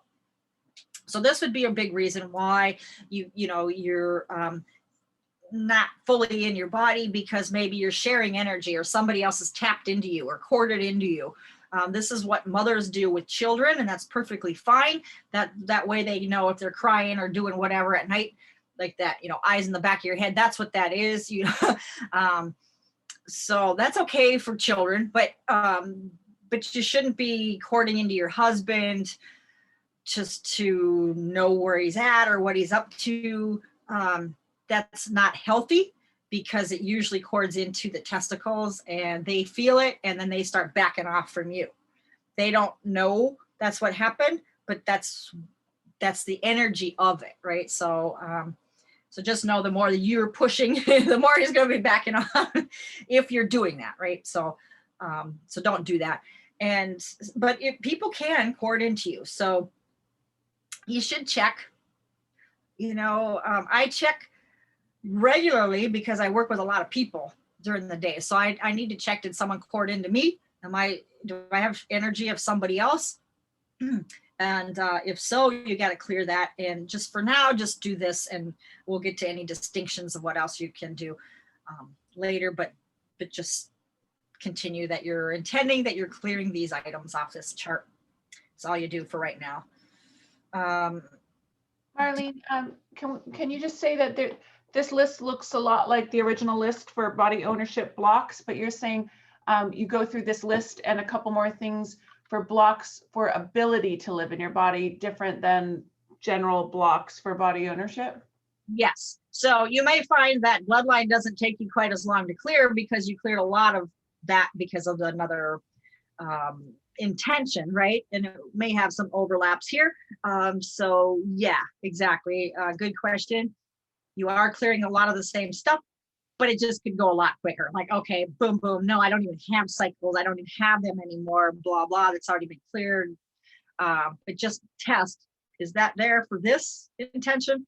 Yeah. Okay. Well, then clear it again. And then of course, DNA programs, if you have DNA of other people, and then clear the reset so that it doesn't reset back to the program that you had before. And then these are the emotions to check for around that. So clearing. And then, so also for body ownership, we've got family curses, group mind, evil spirit. We have spirit curses was on the other one, same with group mind. Trauma. Okay. Looks like we had overlap here. So evil spirit curses and group mind, we're already up there. Okay, so trauma from this life. So informing you not to live in your body. So that certainly can be, that can happen. So if you had a injury somewhere, and it's not pleasant to be in your body, sometimes you don't live in it. But when you don't live in it, that's when things like walk-ins and so forth can come in and take the body, because they don't have a body and you obviously don't want yours. So they walk in and can take over and start controlling things. Yes, black magic is speaking about ourselves. Well, it's mostly about yourself, not others. It's speaking negatively about yourself. So emotional thought forms, that we'll go into what that is when we get to the emotions charts, but just check for it. And cycles, I think we had that on here. Yeah, we did before. Okay, so then going into DNA. This isn't, you haven't learned this yet, so I would just say, check for it. You've already checked for the programs on the other chart. So if you're getting a yes here, then just intend that you're clearing this part again. Okay, so this is actually the DNA itself. It's not programs in the DNA, but it is the DNA itself. So you can locate all issues preventing complete body ownership and removing the faulty programs, such as you don't have a right to be here, you're a burden, black sheep of the family, your individual goals are not acceptable with this family, or you're, so-and-so is no good, you're just like him, or your brother or sister or something like that. So you can check to see if there's programs around things like that. If you get a yes, you can just simply intend and do the basic swirl around that for now. Let's see, who am I and what does owning my body feel like? So yeah, you are a child of the light, of the mind. We are, as everyone says, a spirit living in a physical body. We're a piece of source. You have a right to exist and take up space. You have the right to breathe without a mask, and Arizona just went mask free yesterday. Yay! Goodness, about time to be happy and live completely in your body, to be loved and to know love on the deepest level, and to use your brain and body to its fullest capacity. So that is owning your body, the benefits there. So letting go of challenges. So betrayal, abandonment, unable to own your life, you're controlled or invaded or dominated, or you have entity attachments. So you can check for these. If you're getting betrayal, then again, just use the basic hand movement and clear that there's betrayal down to 0 or 100% clear. Either way, you can check both. Am I down to 0 on betrayal? Yes. So if I cleared betrayal 100%, now you're at 99. Oh, okay. So that's why you can check both ways. You might need to go on the other end, just another click or two. Body ownership. So that's the ability to exist as a spirit in your body, to own your life, fully express in all areas of your life. So again, you've got the same kind of things, bloodlines coming up again, all these different, we've got evil spirit curses twice. Okay, so these different curses, group mind, virus, black magic curses. Now curses separately is separate from these curses, and we'll go into that when we see the chart. Atheist thought forms, that's where you don't believe in that spark that you have. You don't believe that that's going to help you or heal you. Timelines, that's not part of this course. That's going to be in the second level. There's so much to go over in timelines, but just ask if there's something with timelines right now, and you can clear it to 100%. Contracts verbally, things you've signed your, something away or whatever it is, you gave your power away somewhere, or agreements verbally, things that you agreed to do. Trauma, control energy, and then again, DNA. And then you've got the dark energies here. They leave seeds, nanotech, permeations, mechanisms, and then the emotions they resonate with, you check for those. And this is the alien men in black. They can leave wormholes, mechanisms, permeation, seeds, portals, resentment, again, in the wrong place. Put that over here. And then there's archons. That's an alien.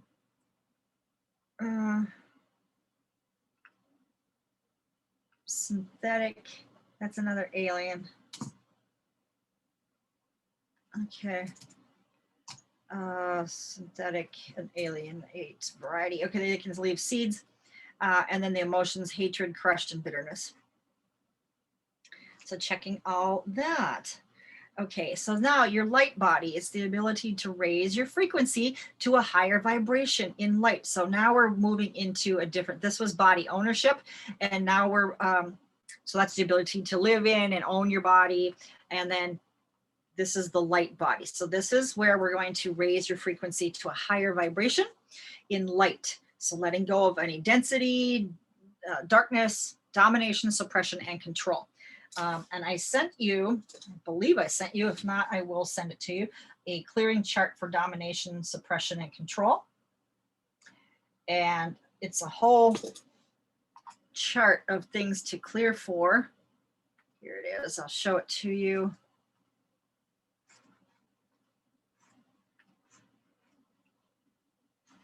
Okay, so this chart will show the block, okay, on the left side, suppression. So if we're gonna clear for suppression,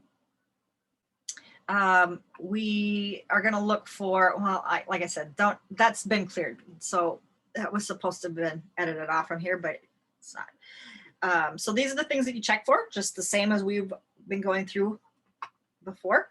And then here's the anchors, this column, the anchors that they can leave, the things that we were already noticing, that this,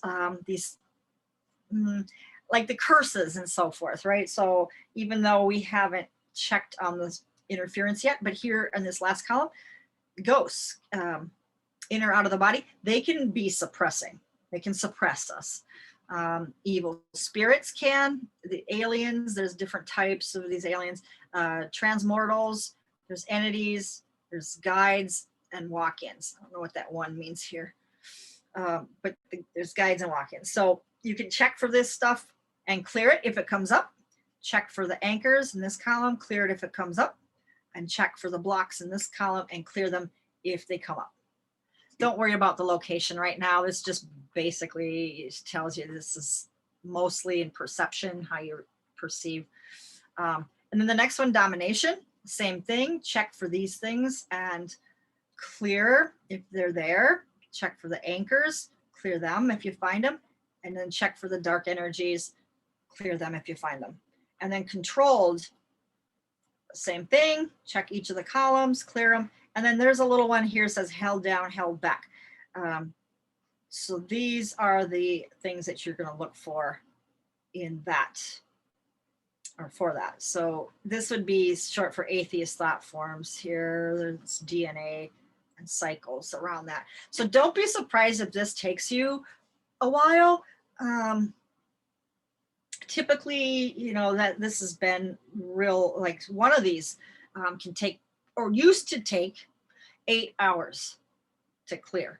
That's how big this stuff can be for people, because we have been suppressed, we have been dominated, we have been controlled, and we've been held down and held back for eons. So not just this lifetime, we're actually clearing stuff for a long time, right? So these are long held control energies that we're clearing for here. So this could be a project. You could put this on, you know, like every weekend, I'm going to spend more time working on this. You know, it could be something like that, but we want to actually, once you clear all these things, it is liberating for you.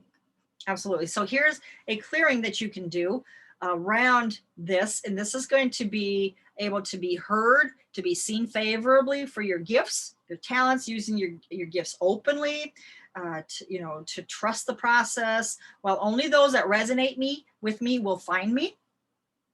Letting go of what others think, or the fear of harming or taking advantage of others, or of being ridiculed, being shamed, held back, held down, forced to be less than, can't comply, or can't fully express, excuse me, or to live to full potential, or where you can't honor yourself, or difficulty trusting others, restricted, controlled, trapped, suppressed, punished, or dominated.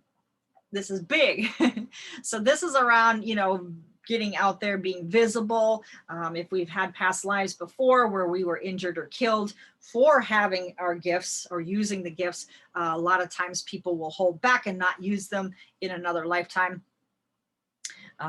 So this is a great clearing to work along with that. So obviously I have things in abbreviations here, so you're gonna have to get the real spelling for everything from the charts that I give you, but you'll start to think that's a little easier just making a couple of digits instead of writing out the whole word. So for here, you know, atheist thought forms, group mind virus, black magic, and you can read these, but then going into this, these are the dark energies here, and so they're just easier to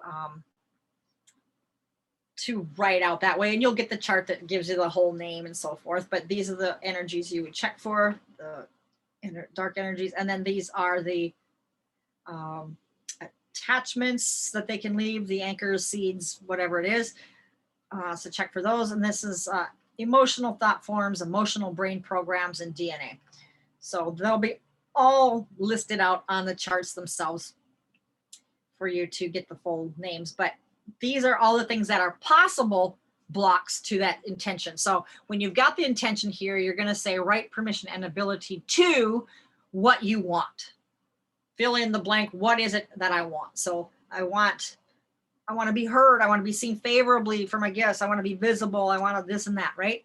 And then the things that you want to let go of, letting go of, blah, blah, blah, blah, trusting, restricted, da, da, da, da. And then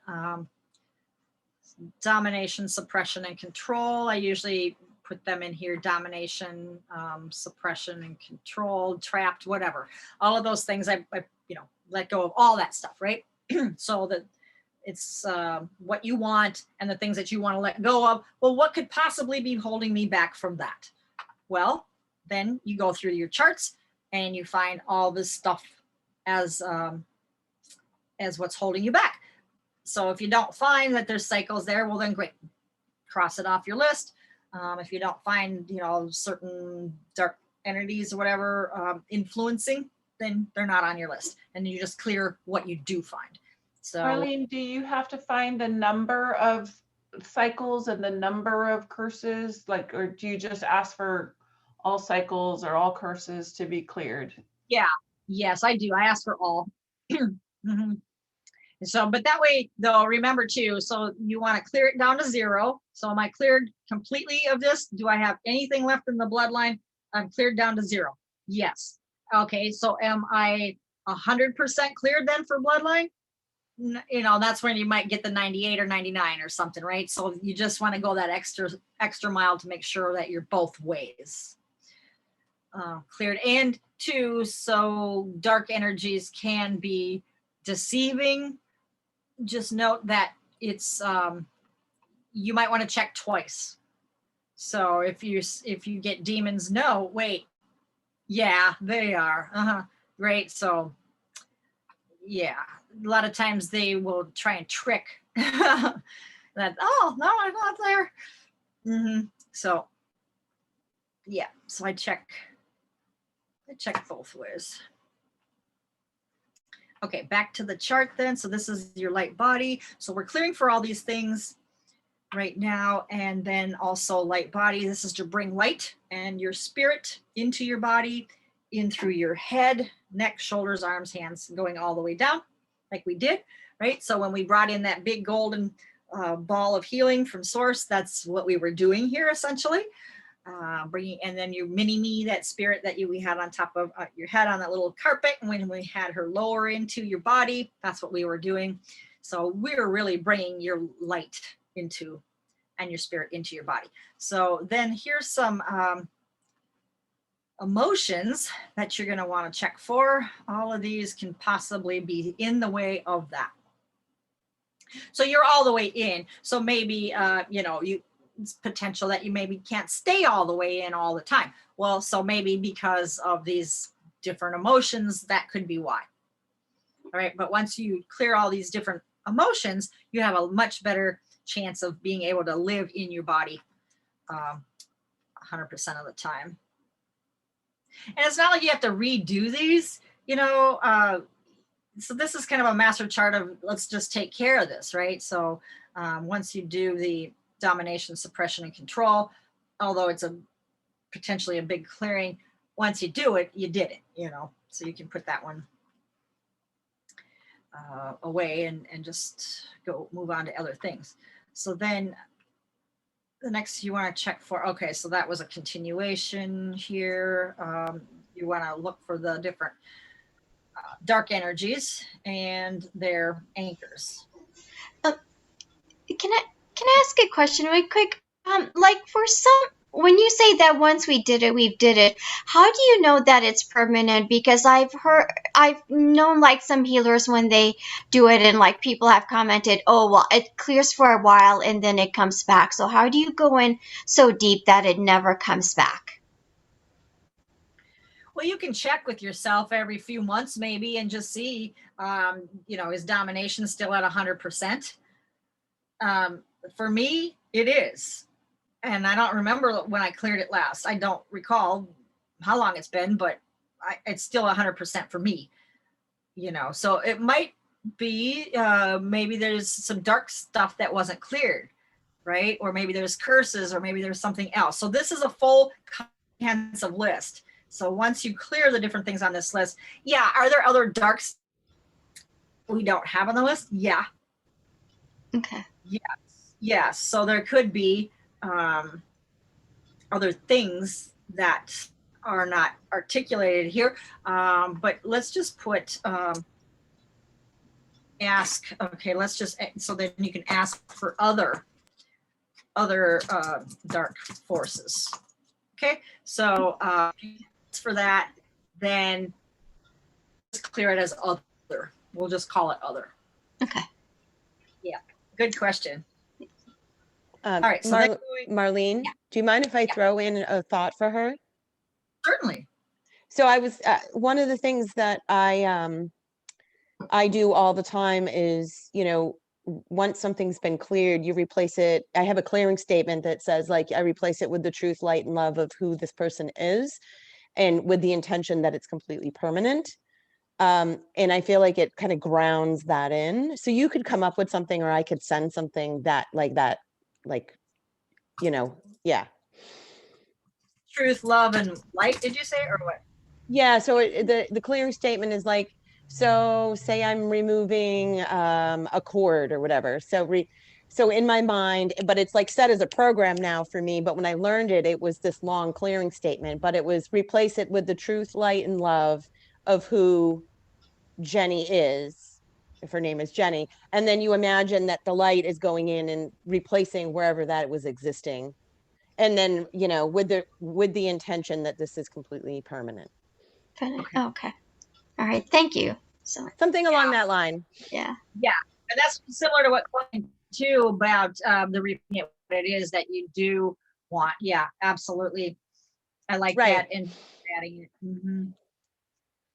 Yeah, and I do have a clearing statement. Yeah, it's around cleansing and protecting, and I was going to bring that up when we get into the entities and so forth, but it's a real long one too. But version is one sentence. So like you're saying is you can just abbreviate it into just one thing. Right. Yeah. This is the whole statement. Yeah. Yeah. Like something with that intention, just sets that, like, yeah. Yeah. I like that. Mm-hmm. And then, so then you can act the removal of the dark energies dominating the body. You can just, the dark energies are what these things, these are all dark energies, right? These are us. Okay, so you can use karate chop. That seems to be better when we're dealing with other than us, right? So you're karate chopping them out of existence.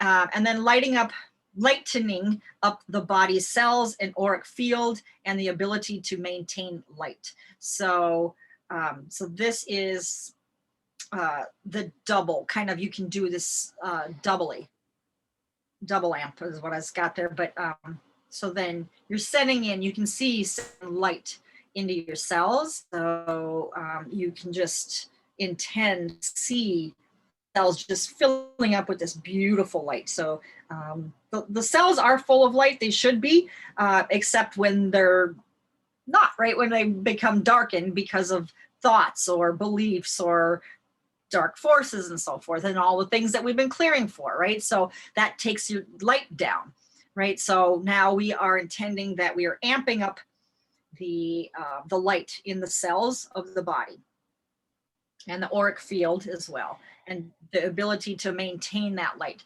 So we're intending the light of cell activation here, and we're doing it like this with the double amping.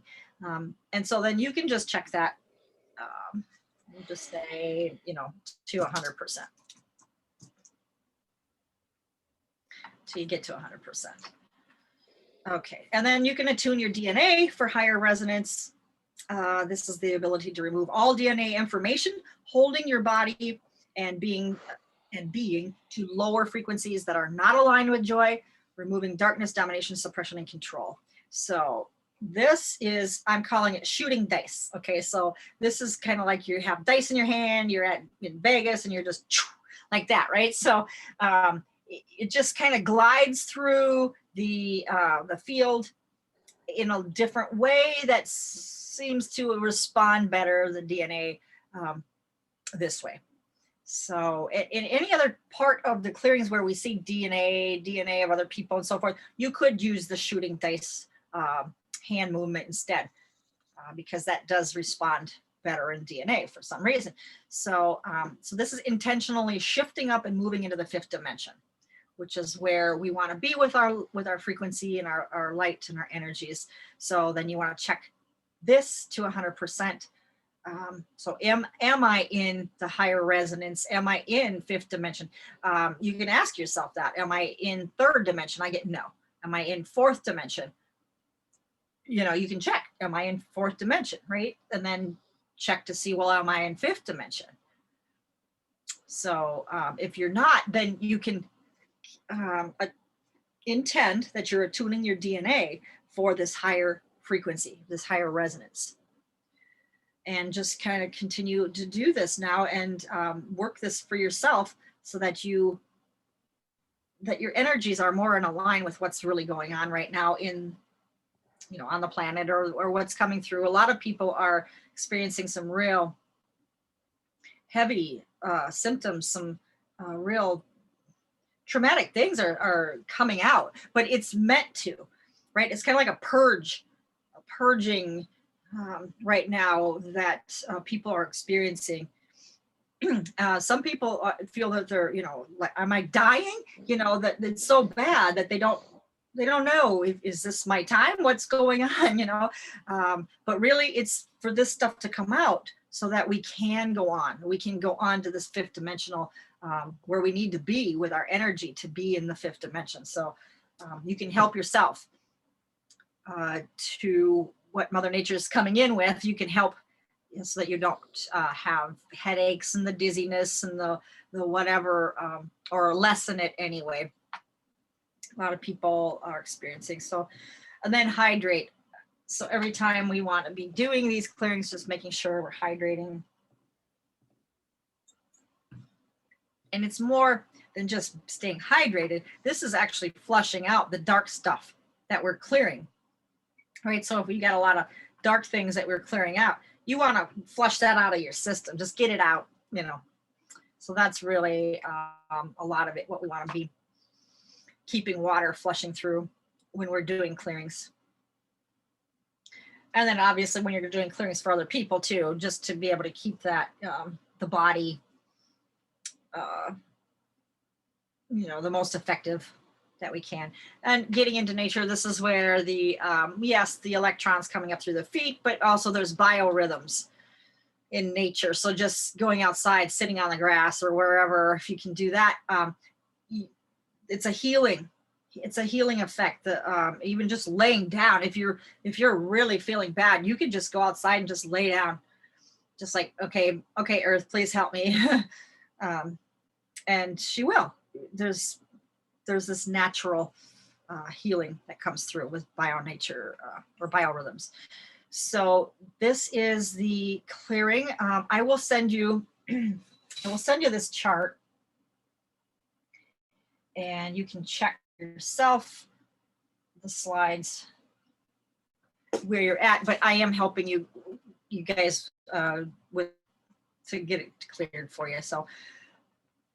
So what I'm going to do is check for, as a group, where our frequency is right now.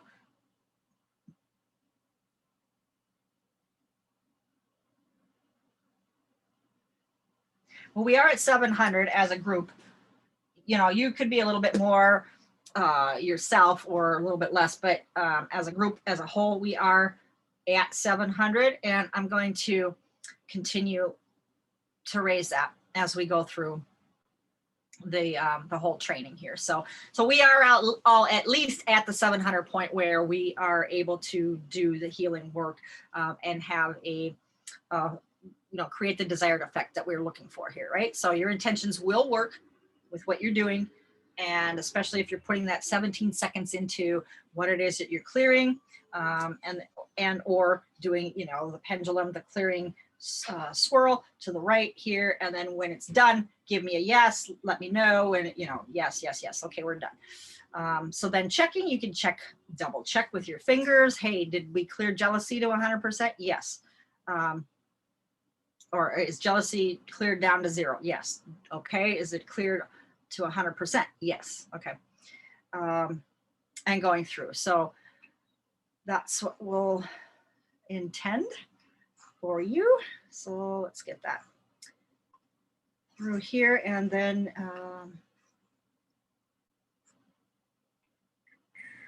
back to this one. All right, so that's where we were. And a frequency upgrade to 1,000. I'm doing that for you right now. So we are up to 700, but I'm going to be increasing continually, like I said, over the course of the training. So this is to improve your healing gifts, live a higher vibration life. The maximum amount of power behind your intent now is yours. So whenever you require it, state your desire and simply receive. Okay, so just know, just keep the knowing that you are now empowered. You have the maximum power behind you to use your intent and to tap into the field, you know, using the swirl to get things moving, to get it going. And while you're learning, just continuing with the swirl, with the hand movements, while you're doing the intended statements, while you're doing the charts, clearing the things one by one off the chart.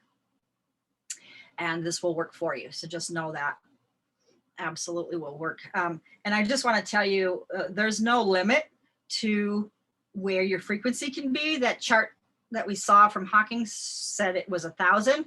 That's not true. That's absolutely not true. Because we're going to go past 1,000. You know, I mean, it's, I went once with my friend, a healer friend. She flew in from London and we met in LA, and we were on a beach. I think we were, heck was it? Venice, I guess. And we were sitting there on little blanket or something. And I could feel the little mist from the waves from the ocean. So we were close enough. We could feel a little mist coming, but we're sitting there with our feet on the sand, bare feet on the sand. And she said, okay, so let's see how high we can go in frequency. And I'm like, okay.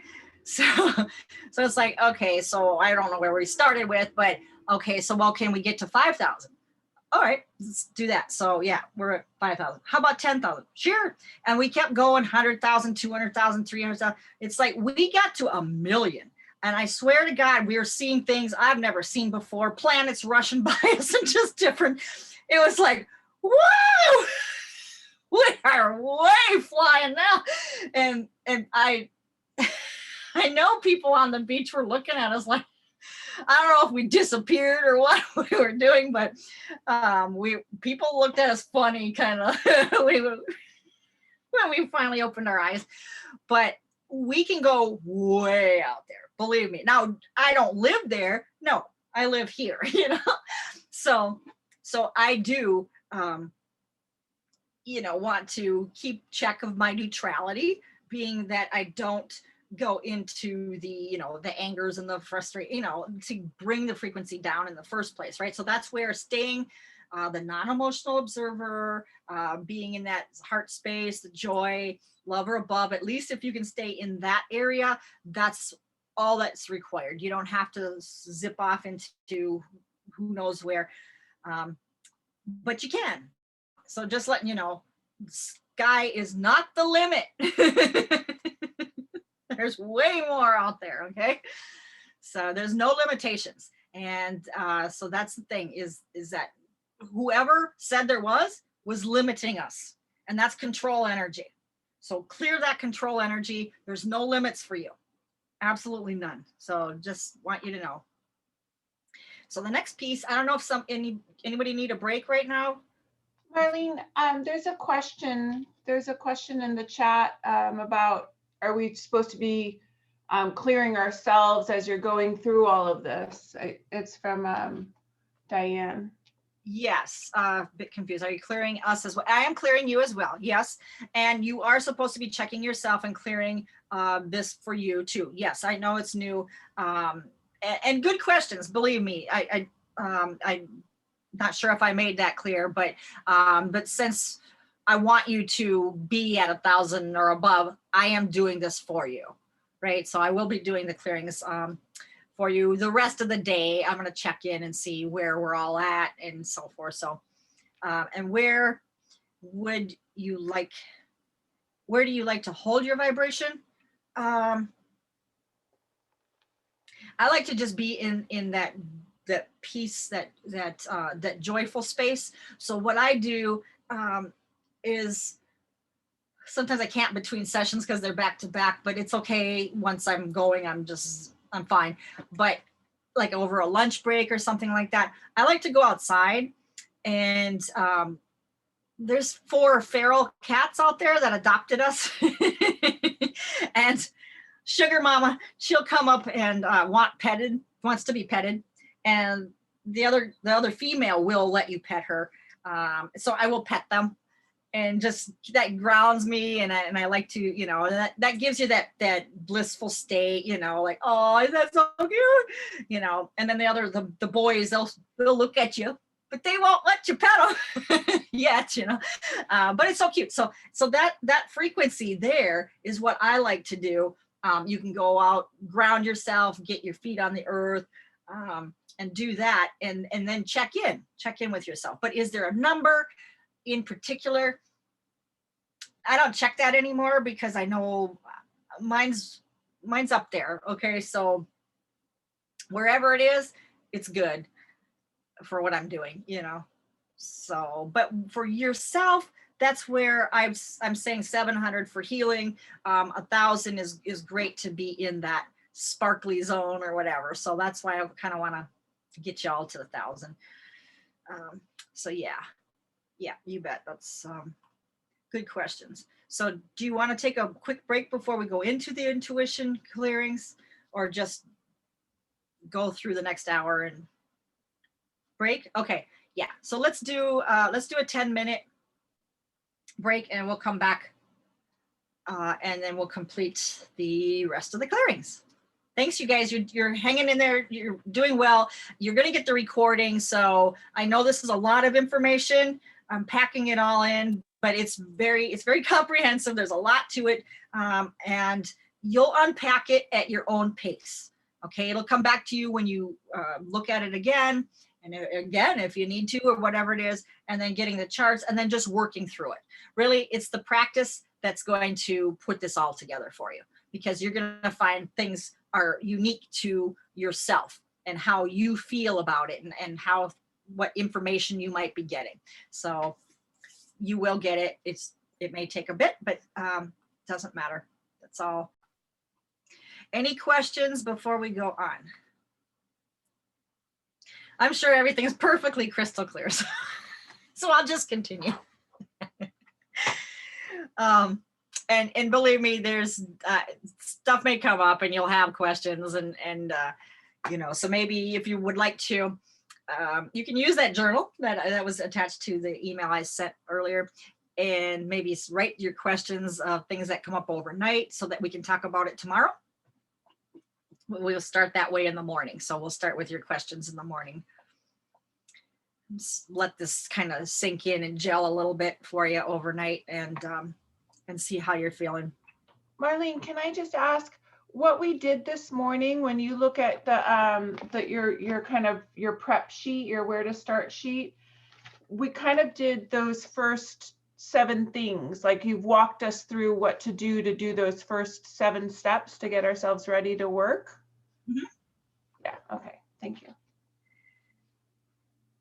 Yeah, and I don't have that in front of me, but yeah, let's see. Oh, here it is. Okay. Yep, 7 steps, sure did. Mm-hmm. Yeah, and this is, you know, if you're going to be doing client work too, so you want them to tell you what their issues are, so that's on here too. But yeah, so it kind of gives you, you know, if you're getting this, then where can you go from there? But you're really at the bottom of page 1, you're really asking the body where to go. Do I start with energy? Do I start with the mental? Do I start with emotional? Or do I start with physical or DNA or timelines? And then wherever you're prompted to start at, that's what their body is telling you it wants right now, first of all. I mean, it may want to go to the other areas afterwards, but you can do it in order, what the body's saying. So, oh, got somebody else's thing on there. I guess that's an example of a person. They're someone's daughter. I was checking. I guess that's an example. So for her, on bottom of page 2, I got that emotions was the first thing that came up that she needed done, and then DNA was second, timelines third, physical was the last, right? And you may find that the physical is usually the last thing it wants to do, because then you'll refresh the area, do the things that we talk about in the physical class. But what you're learning here is the stuff that the body is really asking for, usually first. So what the energy, the emotions, and the thoughts, perception, and so forth. That's usually what the body is asking for first. So you're learning all that here in this training. So let's go to intuition and inner vision. So we're going to clear these things. Okay, so then this is also with that shooting dice type hand movement. Okay, so like you're shooting dice, right? But it can be very subtle. It can be a very subtle movement. So really, you're not moving, you know, across the whole. What do you call that? At the casino. You're not doing the whole. You know, I'm not a gambler. Okay, I don't know what it's called. The table, I guess. All right. So anyway, so this is around the right permission and ability to have and enjoy. So that's the beginning of our statement again. To what we want to have, we want to enjoy what? Full inner vision, to see from within, to see and know the self, and to see what is useful and valuable to see, with the purpose of improving life. And then what are we letting go of? Well, domination, suppression, and control. We can let go of whatever you want to put in there. You can say you can let go of, you know, blocks to your intuition, or blocks or whatever it is that, you know, you think that you might want to add. You can put that in there too. Yeah, if you want, well, this is the slide here that I'm showing you right now is just more like the agenda. So it's probably not that useful, but the other slides that, yeah, definitely that I showed you for the light body ownership, body ownership and light body. Yeah, I'll send you those slides too. But all the charts that I'm showing you right now, these will be in an email to you. Okay, so then using that, we're going for really our intuition, our inner vision, insight, being able to own that part of our body. Now, this is related to the pineal gland. So that's the home of the pineal gland right in there, you know. So what have they done? Well, they've sent mercury, aluminum, chlorine. If you're drinking water that's chlorine in it, okay, all these things calcify the pineal gland. So could they be doing things other than that? Yeah. So is it intentional? I'm getting, yeah. Okay. So whatever it is, we know that they do it. So let's right now, I'm going to go ahead and let's just check as a group, how much calcification of the pineal gland do we have right now? On average, 4%.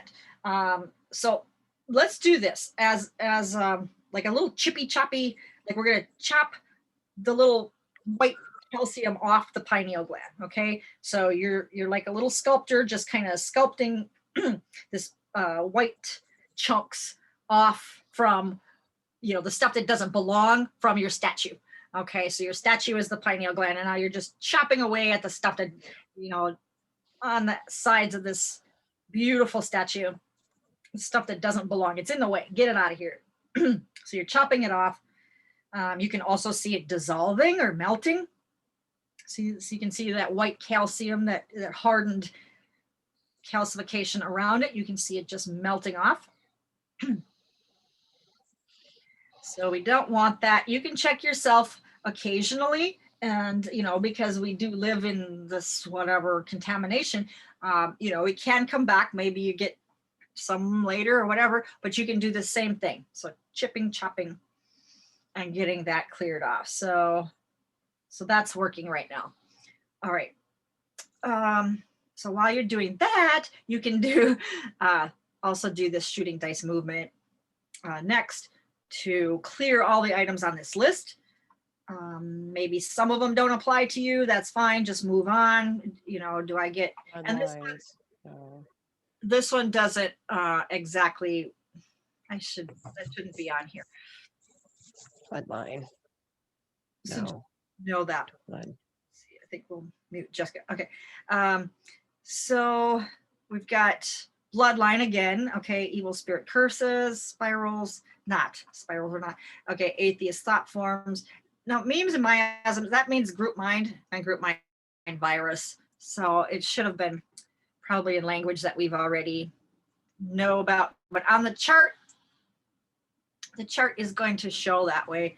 And I'm going to see if I've got that main chart here. Marlene, can you just call, like name each thing and call for it to be cleared? Can you just say, you know, I claim my right, permission, and ability, and say all that, and then of bloodlines, curses, contracts, you know, atheist thought forms. Can you just like list it and maybe like be spinning a pendulum and be asking for each thing to be cleared? And Mm-hmm. Okay. Yep, you certainly can. Yeah, let's see. You know what? This chart is not 100% everything on there. So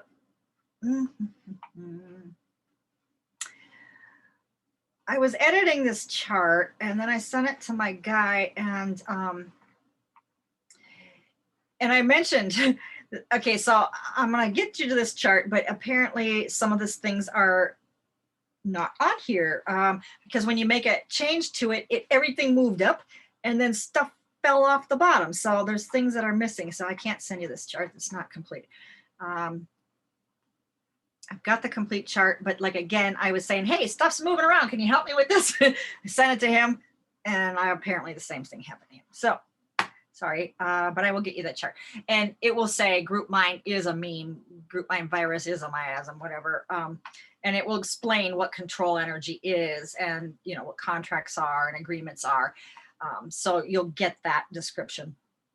You'll have that. But yeah, good point, Claudia. Yes, it's certainly just intend bloodline. You can intend it for 17 seconds, doing the shooting dice type hand movement. You're clearing bloodline for everything that would be blocking you from having intuition, clear inner vision, and so forth. Yeah. Then going to the next item, evil spirit curses. Your body knows. And actually, I actually told your bodies, not your bodies, but your high self, to download all accurate and current information that would be required to know what this stuff is. So I've asked for that already, so that they should be already knowledgeable with what we're talking about. So yeah. Marlene, I have a really quick question.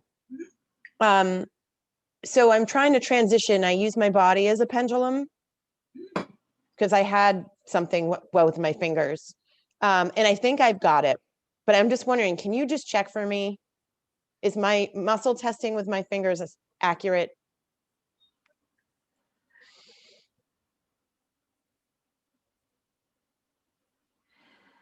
About 90%. Okay. Yeah. So It's still in my physical body. Like it's hard. It's a hard transition to make. oh, okay. All right. Gotcha. For me.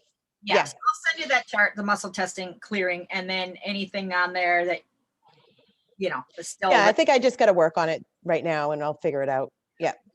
Yeah. And that's the thing too, is it took me, like I said, it took me like 4 weeks of sort of half I was doing it, until I really came down to the wire, you know, rubber met the road, and I had to have it that day because training started. And I did it. My body was like, it stepped up to the plate, and actually I got this, Marlene. Like, all right. So, but yeah, it can take practice until you get the feel of it. So no problems wherever you're at with this. You will get it. You will. And just by doing the intending, if you can just intend that the bloodline is clearing, and even if you can't get the muscle testing to say, am I done? I don't know if I'm done or not. Well, you know, at least put in the 17 seconds per item. And if you do the pendulum thing, you know, that's what the clearing to the right, clockwise, and then tell me when you're done by showing me a yes, and then you know, it'll show you yes. Okay, so does that mean bloodline's clear? Yes. To 100% yes, right? So that's how you can check. But if you can't check yet, don't worry about it. Just spend the time to put in on this, and then you can. That's what a buddy is for. If you want to buddy up with somebody, hey, can you check me? Am I clear on this? I'll check you or whatever, until you get it. Yeah, that's true. Yeah, you'll get copies. Okay. Yeah. And Judy says, Dr. Marcola says the vaccines do not prevent infection. They do not work. Yeah, I know there's a lot of controversy over those. And I heard too, and I don't know which company is putting out what, but I heard too that it could be nothing happened to you until maybe you get the second shot, or, you know, if you've had a flu shot before, certain things can be detrimental with having 3 vaccines around the same thing. So yeah, it's all up in the air right now, and it's way too soon for me to be sticking up my arm. Nobody's proven anything to me. And I don't tend to see many doctors. I have a naturopath, just so you know, and I have a membership with her. I pay $75 a month, and it includes unlimited any kind of appointments that I want with her. She does some adjusting. Sometimes I do that because of the computer work or whatever. So that's good. And she's got a far infrared sauna in there. That's nice. You can go get the drip, you know, vitamin C's if you want to. Oh, really? Yeah. So yeah, check out. There may be a naturopath in your area that does those things. Now, of course, it doesn't include it in the $75, but it's discounted, you know, every drip thing that you get. And if you want to do acupuncture, it's really like $5. I don't know, whatever. But anyway, yeah, there's some really good stuff. And she can order you to, you know, the blood test. She can take the blood, draw, whatever, and give you the information. So that's what it is with the doctors, and why I use the doctors is to get information, blood tests, lab results, right? So that will give you what's going on in your cells. Yes, you can read it, but this will give you proof. It'll give you numbers, you know, behind the stuff, right? So that's always good to know. You get your chart back and you can compare, hey, might be a little low. What's this iron thing or whatever, or, you know, the kidneys or markers or whatever. So it can give you assurance or validation to what you already maybe checked with yourself.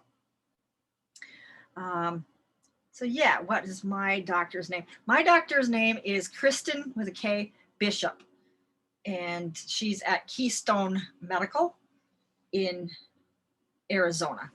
So you can check her website, Keystone Medical, I don't know what it is, but in Arizona, and you'll find that she has the membership. And the benefits of the membership is when you're a cash paying customer, not under insurance, which doesn't cover anything I need anyway. Usually, I mean, yeah, maybe blood tests, but I don't need theirs if I get it from her. If you're a cash paying customer, your information is private. Nobody knows what you see the doctor for, right? And that's a good point that she brought up too, is that, you know, when you go fill a prescription, sometimes they ask you, well, what are you getting this for? Like it's any of their business. It's not. They're supposed to just do what the doctor said, fill it, give it to you, and be on your way. But instead, they sometimes question you, and like my husband, we each did a round of that hydroxychloroquine. Well, he's done a couple, but I thought, you know, might as well. There's no harm in this. It kills all kinds of virus, and like there's thousands of things that it's actually can be good for. So I took a round of it, but yeah, the pharmacist at one time, when I went in one time, asked, this won't work for COVID. You're not using this for COVID, are you? I'm like, oh, I'm not. No, I'm not, you know. But and then to kind of try to pry into my business, what are you using it for? And I said, look, it's not for COVID. And he had to drop, right? But he was trying to pry, and it's not their information. There's HIPAA laws, there's things like that. So I'm a cash paying customer. I'm paying you cash. Just give me my stuff. I'm out of here. It's the doctor. It's their recommendation. They went to school to diagnose. The pharmacist did not go to school to diagnose. He went to school to know what the pills are, you know, and what they're supposed to be for or whatever. Fine. But he's not diagnosing me. And he has no business telling me any, you know, recommendations, right? So, but that's the benefit of being out of the system, is nobody has your business, nobody gets your information. So that's the cool part. But anyway, off of that, so back to the clearing. If we're checking for all of these items that are going to be on, most of them will be on that main chart that I'm going to send you. The emotions, that's going to be on the emotions chart that we're going to do tomorrow. You'll get that tomorrow, and so forth. All of this stuff will be on the chart that I send you today. And that's going to be called the amplification or law of attraction or distraction, right? So it's the main blocks that I check for anyway. And so the reason it's called law of attraction or distraction is because in this realm, it's the stuff that comes to you. It's amplified to you, or comes to you, or it goes away from you. So distraction means it will go away. Like, why does, you know, money can come in one hand, law of attraction, but out the other, right? So so if you get things that need to be cleared, it'll come in one hand, out the other. That's what that means. So curses fall into this law of attraction because there's something that be sent to you, right? So it can they can send a curse to you. and so forth. But whereas group mind, that's perception, for example. So, and you don't really need to know the distinctions between these. I'm just kind of giving this to you, so it'll be on the recording. You can come back to it and look at it later or listen to it later. And then all of the dark energies down here on the bottom, and the seeds or the anchors, the different things that they can leave to come back in through. And just using this shooting dice hand movement is fine for all of it, even though some of these dark energies, they will be, like we already learned about the karate chop, some of them require a little bit more manhandling, if you will, or just encouragement, the high self to, this is getting rid of this, right? So, so that's this one, right? So we're check to seed. We're about 64% clear on this one as a group. So, so you can continue on this, and I'll send it to you here if you want to work on it later today. That would be great. The more you do, the more you can clear yourself, the better as we go on. But don't worry about it if you need the rest of the week here until next time. You don't have to have it done overnight for tomorrow. This is the discovery phase, the learning phase, and then the application will definitely be like over the week and then over the following week. And then we have on a week from Saturday, we'll have a case study kind of day. And that's going to be working with a gal that I'm having her come in. She's graduated the level 2 with me, and she can help you guys do case studies. So what I mean by that is we'll have you do 2 charts. Now it could be yourself, or it could be a family member, friend, something like that. But you're going to chart out the right permission and ability to have and enjoy optimal, whatever it is, right?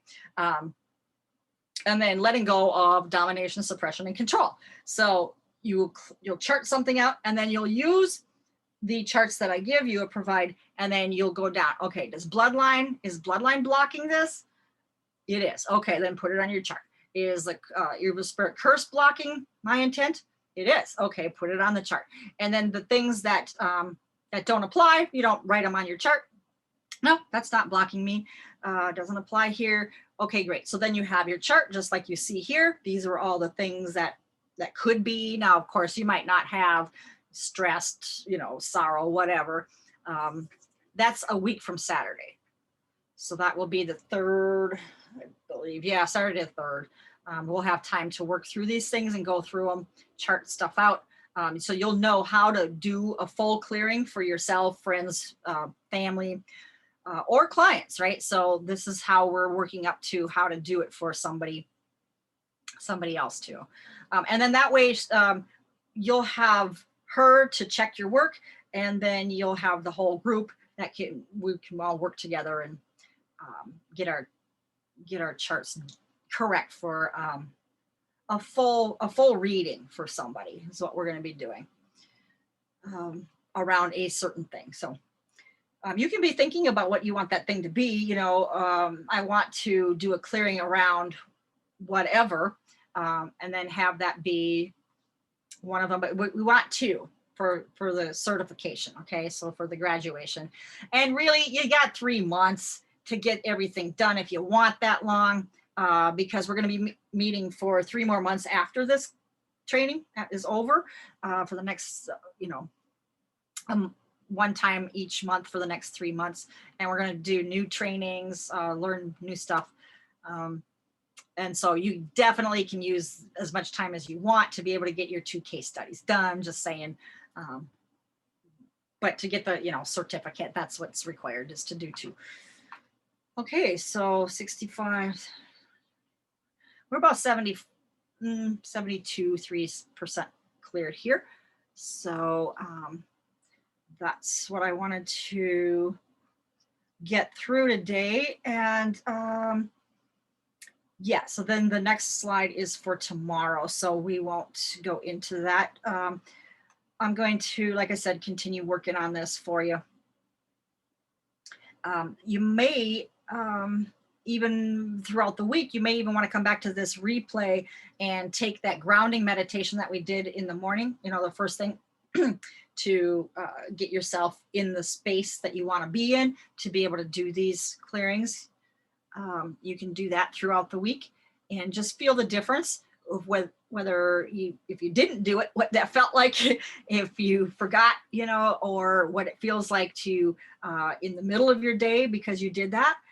Maybe you're not feeling as tired, maybe you're more lit up, you know, and things are buzzing for you a little bit more. I find that they do once you do a you know, clear yourself out, because really that's what you want to do. And optimally, that's what you want to do with your clients too. You want them to be at that 100%, you know, of life force. So how do you get there? Well, that's how you get there. You know, check your chakras and any entity attachments and so forth. So you can do it that way by going through the chakra chart and then checking the entity chart that I give you tomorrow. So that's great. Or you can do the grounding meditation. Stuff here. So any questions right now as to, you know, what we talked about or what you should be doing overnight, which is just kind of just maybe looking at the charts. You could go through the replay if you have time or not. It's up to you. Wherever you have lack of clarity, maybe just go into that piece of it. But then some of this is not going to be full for you until you get the charts anyway. So as soon as you do, and I'm gonna send the majority of them over here today, except for the stuff we're gonna work on tomorrow. So anything at this point? Comments? All right, I did a good job then, huh? All right.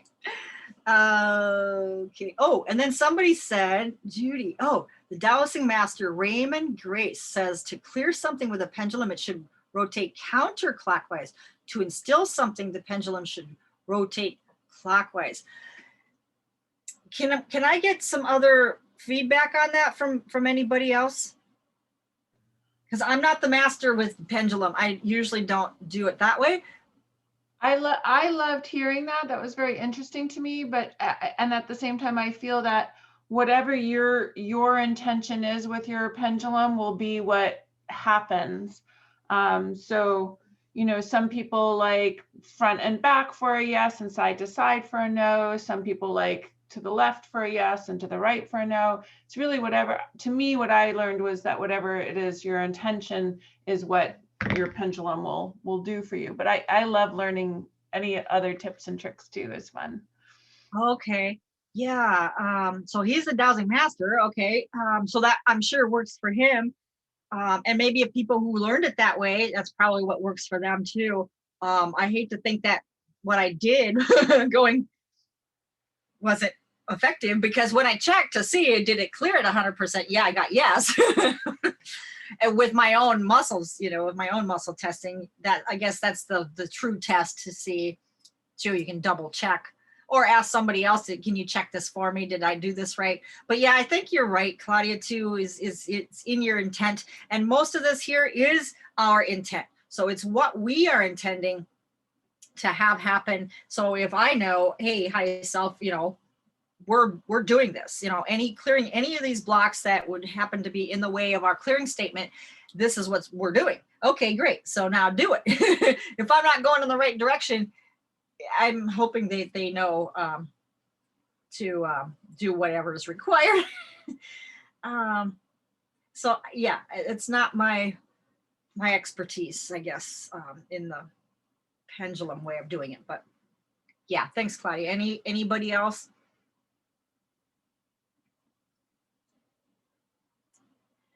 All right, so I guess what we're gonna do is wrap this up. I'm gonna be reading you throughout the day, like I said, and then when the video is ready, I'll send that over along with the other charts. You can go through them, you can print them out if you want, whatever. There is a little thing I'm going to send you. It's a user agreement, just a little one-page thing that says that you wouldn't share the charts and this is for your own personal use, right? So, don't copy them, modify them, translate them, redistribute, email them to anybody. If anyone says, oh, well, what did what do you use? Who said, how did this happen? Can you send that to me? No, I can't. Okay, so just honor the fact that this is not information that's to be shared, because you guys paid for this and they didn't, right? So and nobody else did, right? So this is for you, for your use, to use for your family, friends, use for a client, great, but not to share with them what it is that how it works, how we do it, and that type of thing. So yeah, you can clear it for your family, you can do things for your family, but just don't give your family the charts or give them the things that we do personally. You can tell them that how you think about things and so forth. But yeah, so it's just a little thing.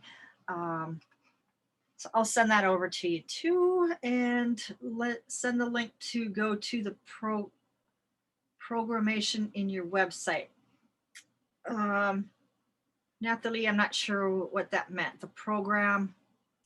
Yes, I'm sorry. I mean, I don't find the page where we have the dates and the hours and everything. I received the mail that tells me, but I don't find, I must have lost the Okay, so tomorrow we're going to meet at the same time as we did today. And it may be, maybe only 3 hours, just depends on what we get to cover, but it may still again be 4, so today is going to be the same as yesterday. Okay. And then we meet again April, I'm putting it in the chat box too. And then we meet again April 2, which is next Friday, same time. And then April 3, which is Saturday, same time. And then again on the 9th, which is the following Friday. And that's just going to be for just kind of following up where we're at, anything that you need for graduation or for certification, whatever it is, we can work on that if we want to, or any other questions, and we can work on clearings and so forth, wherever we're at, that's what we're going to do. So in the chat box, those are the dates, same time as today. And you will get emails, reminder emails, the same as you received for today. You will get those. I have them all scheduled out. So you'll probably even get one this afternoon. Yes, you will. It's all scheduled in there to tell you what time it is tomorrow. And then I think there's a new link for tomorrow. So if you don't get the new email, then I don't believe this link is going to work the same as today. But always just reply back to any of the emails that you got from me, reply back to any of them and say, hey, I'm not sure I got the new email. I don't have the link for today. Can you please send it? And I have somebody that my assistant is checking the emails. So I asked them to do that before class, like the hour before class. So if you can't get in, we're going to monitor that and make sure that you have access. You might want to check your spam box just in case, somebody else said I couldn't find it and that's where it went. It was their spam. So that's possible too. But you are all in there, and we're all scheduled to get the next emails. And so then you'll get the one for next Friday. You'll get that one, a couple of days in advance too. So just be looking for those from me. That's our communication. But I think I will also copy like everyone's email on it unless you don't want me to. So I'm not going to do that overnight today. So it'll give you time to say, hey, I don't want to be on the list. But if I don't get that email from you saying to not put you on there, then I will share the team's contact information then.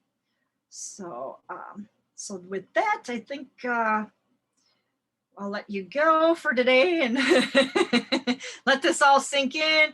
And like I said, just don't be overwhelmed. You could be feeling that way, but it will all fall into place. It has for everybody else that's gone through the same journey. So yeah, so take notes. There's a little journal thing I had in there. You can print that out and bring those notes, and we'll start with the questions in the morning tomorrow then, okay? Thank you, Marlene. Oh, my pleasure. Yes, absolutely. Good job. Thank you. Yes, thank you so much for being here. Very grateful to everybody. My pleasure for being able to provide this information to you. And our journey together, I think we're on a wonderful, wonderful path here as a team. It feels like good energy. Really excited to have you all part of this with us. So thank you. My pleasure. Thank you. Mhm. Thank you, Marlene. See you tomorrow. Bye, ladies.